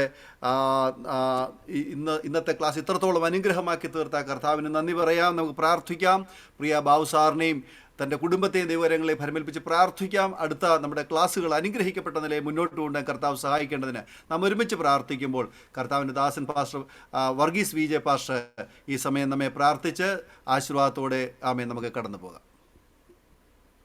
കർത്താവെ, സ്വർഗീയ പിതാവെ, അനുഗ്രഹിക്കപ്പെട്ട ഈ രാത്രികാലം അനുഗ്രഹിക്കപ്പെട്ട ക്ലാസ്സിൽ അറ്റൻഡ് ചെയ്യുവാൻ, ഒത്തിരി വിവരങ്ങൾ മനസ്സിലാക്കുവാൻ പരിശുദ്ധാത്മാവ് പ്രിയദാസനോട് പ്രവർത്തിച്ച എല്ലാ അനുഗ്രഹങ്ങൾക്കായി സ്തോത്രം. കർത്തദാസിനെ വീണ്ടും ആരോഗ്യത്തോടെ, ബലത്തോടെ, ദൈവകൃപയോടെ, ദൈവശക്തിയോടെ, രോഗശാന്തിയോടെ നിലനിർത്തി ഞങ്ങൾക്ക് ആവശ്യമുള്ള എല്ലാ നന്മകൾക്കും മുഖാന്തരമാക്കി മാറ്റണമെന്ന് പ്രാർത്ഥിക്കുന്നു. ഈ ഹല്ലേലൂയ ടീമിനായി സ്തോത്രം. പ്രിയ സാങ്കുട്ടി ചാക്കോ, കർത്താവ് കർത്തൃവേലയോട് ബന്ധപ്പെട്ട് നോർത്ത് ഇന്ത്യയിലേക്ക് പോയിരിക്കുന്നല്ലോ. കർത്തദാസിനെയും തന്റെ കുടുംബത്തെയും ഞങ്ങൾ അനുഗ്രഹിക്കുന്നു. ഞങ്ങൾ ഒന്നുചേർന്ന് അനുഗ്രഹിക്കുന്നു. കടന്നു വന്ന എല്ലാ പ്രിയപ്പെട്ടവരും അനുഗ്രഹിക്കപ്പെട്ട ക്ലാസ് അനുഭവിച്ച് അങ്ങയ്ക്ക് നന്ദി പറയുവാൻ തക്കോണം കർത്താവ് ഇവിടെ ആക്കിയിരിക്കുക. സ്തോത്രം, സ്തോത്രം, സ്തോത്രം. മഹത്വം കർത്താവിന് യേശു ക്രിസ്തുവിന്റെ തന്നെ നാമത്തിൽ തന്നെ. ആമേൻ, ആമേൻ, ആമേൻ. കൃപയും പിതാവായ ദൈവത്തിന് സ്നേഹം ആശ്വസിപ്പിക്കുന്ന പരിശുദ്ധാത്മാവിന്റെ കൃപയും സാന്നിധ്യവും കടന്ന എല്ലാ പ്രിയപ്പെട്ടവരോടും ക്ലാസ് എടുത്ത പ്രിയപ്പെട്ടവരോടും ഞങ്ങൾ പ്രാർത്ഥിച്ച എല്ലാ വിഷയങ്ങളോടും കൂടെ ഇന്ന് മുതൽ എന്നേക്കും ഉണ്ടായിരിക്കുമാറാകട്ടെ. ആമേൻ ആമേൻ. ഇന്ന് രാത്രി കാലവും ജയം തന്ന ദൈവത്തിന് സ്തോത്രം. Hallelujah, hallelujah, hallelujah. ആമേൻ. കർത്താവേ വരേണമേ. കർത്താവിന് മഹത്വം. എല്ലാവർക്കും ഒരു പ്രാവശ്യം കൂടെ നന്ദി അറിയിക്കുന്നു. ദൈവമായ കർത്താവ് നമ്മെ സഹായിക്കട്ടെ. കർത്താവിൻ്റെ വരവ് താമസിക്കുന്നുവെങ്കിൽ നാളെ വൈകിട്ട് നമുക്ക് വീണ്ടും ഒരുമിച്ച് കാണാം. God bless you.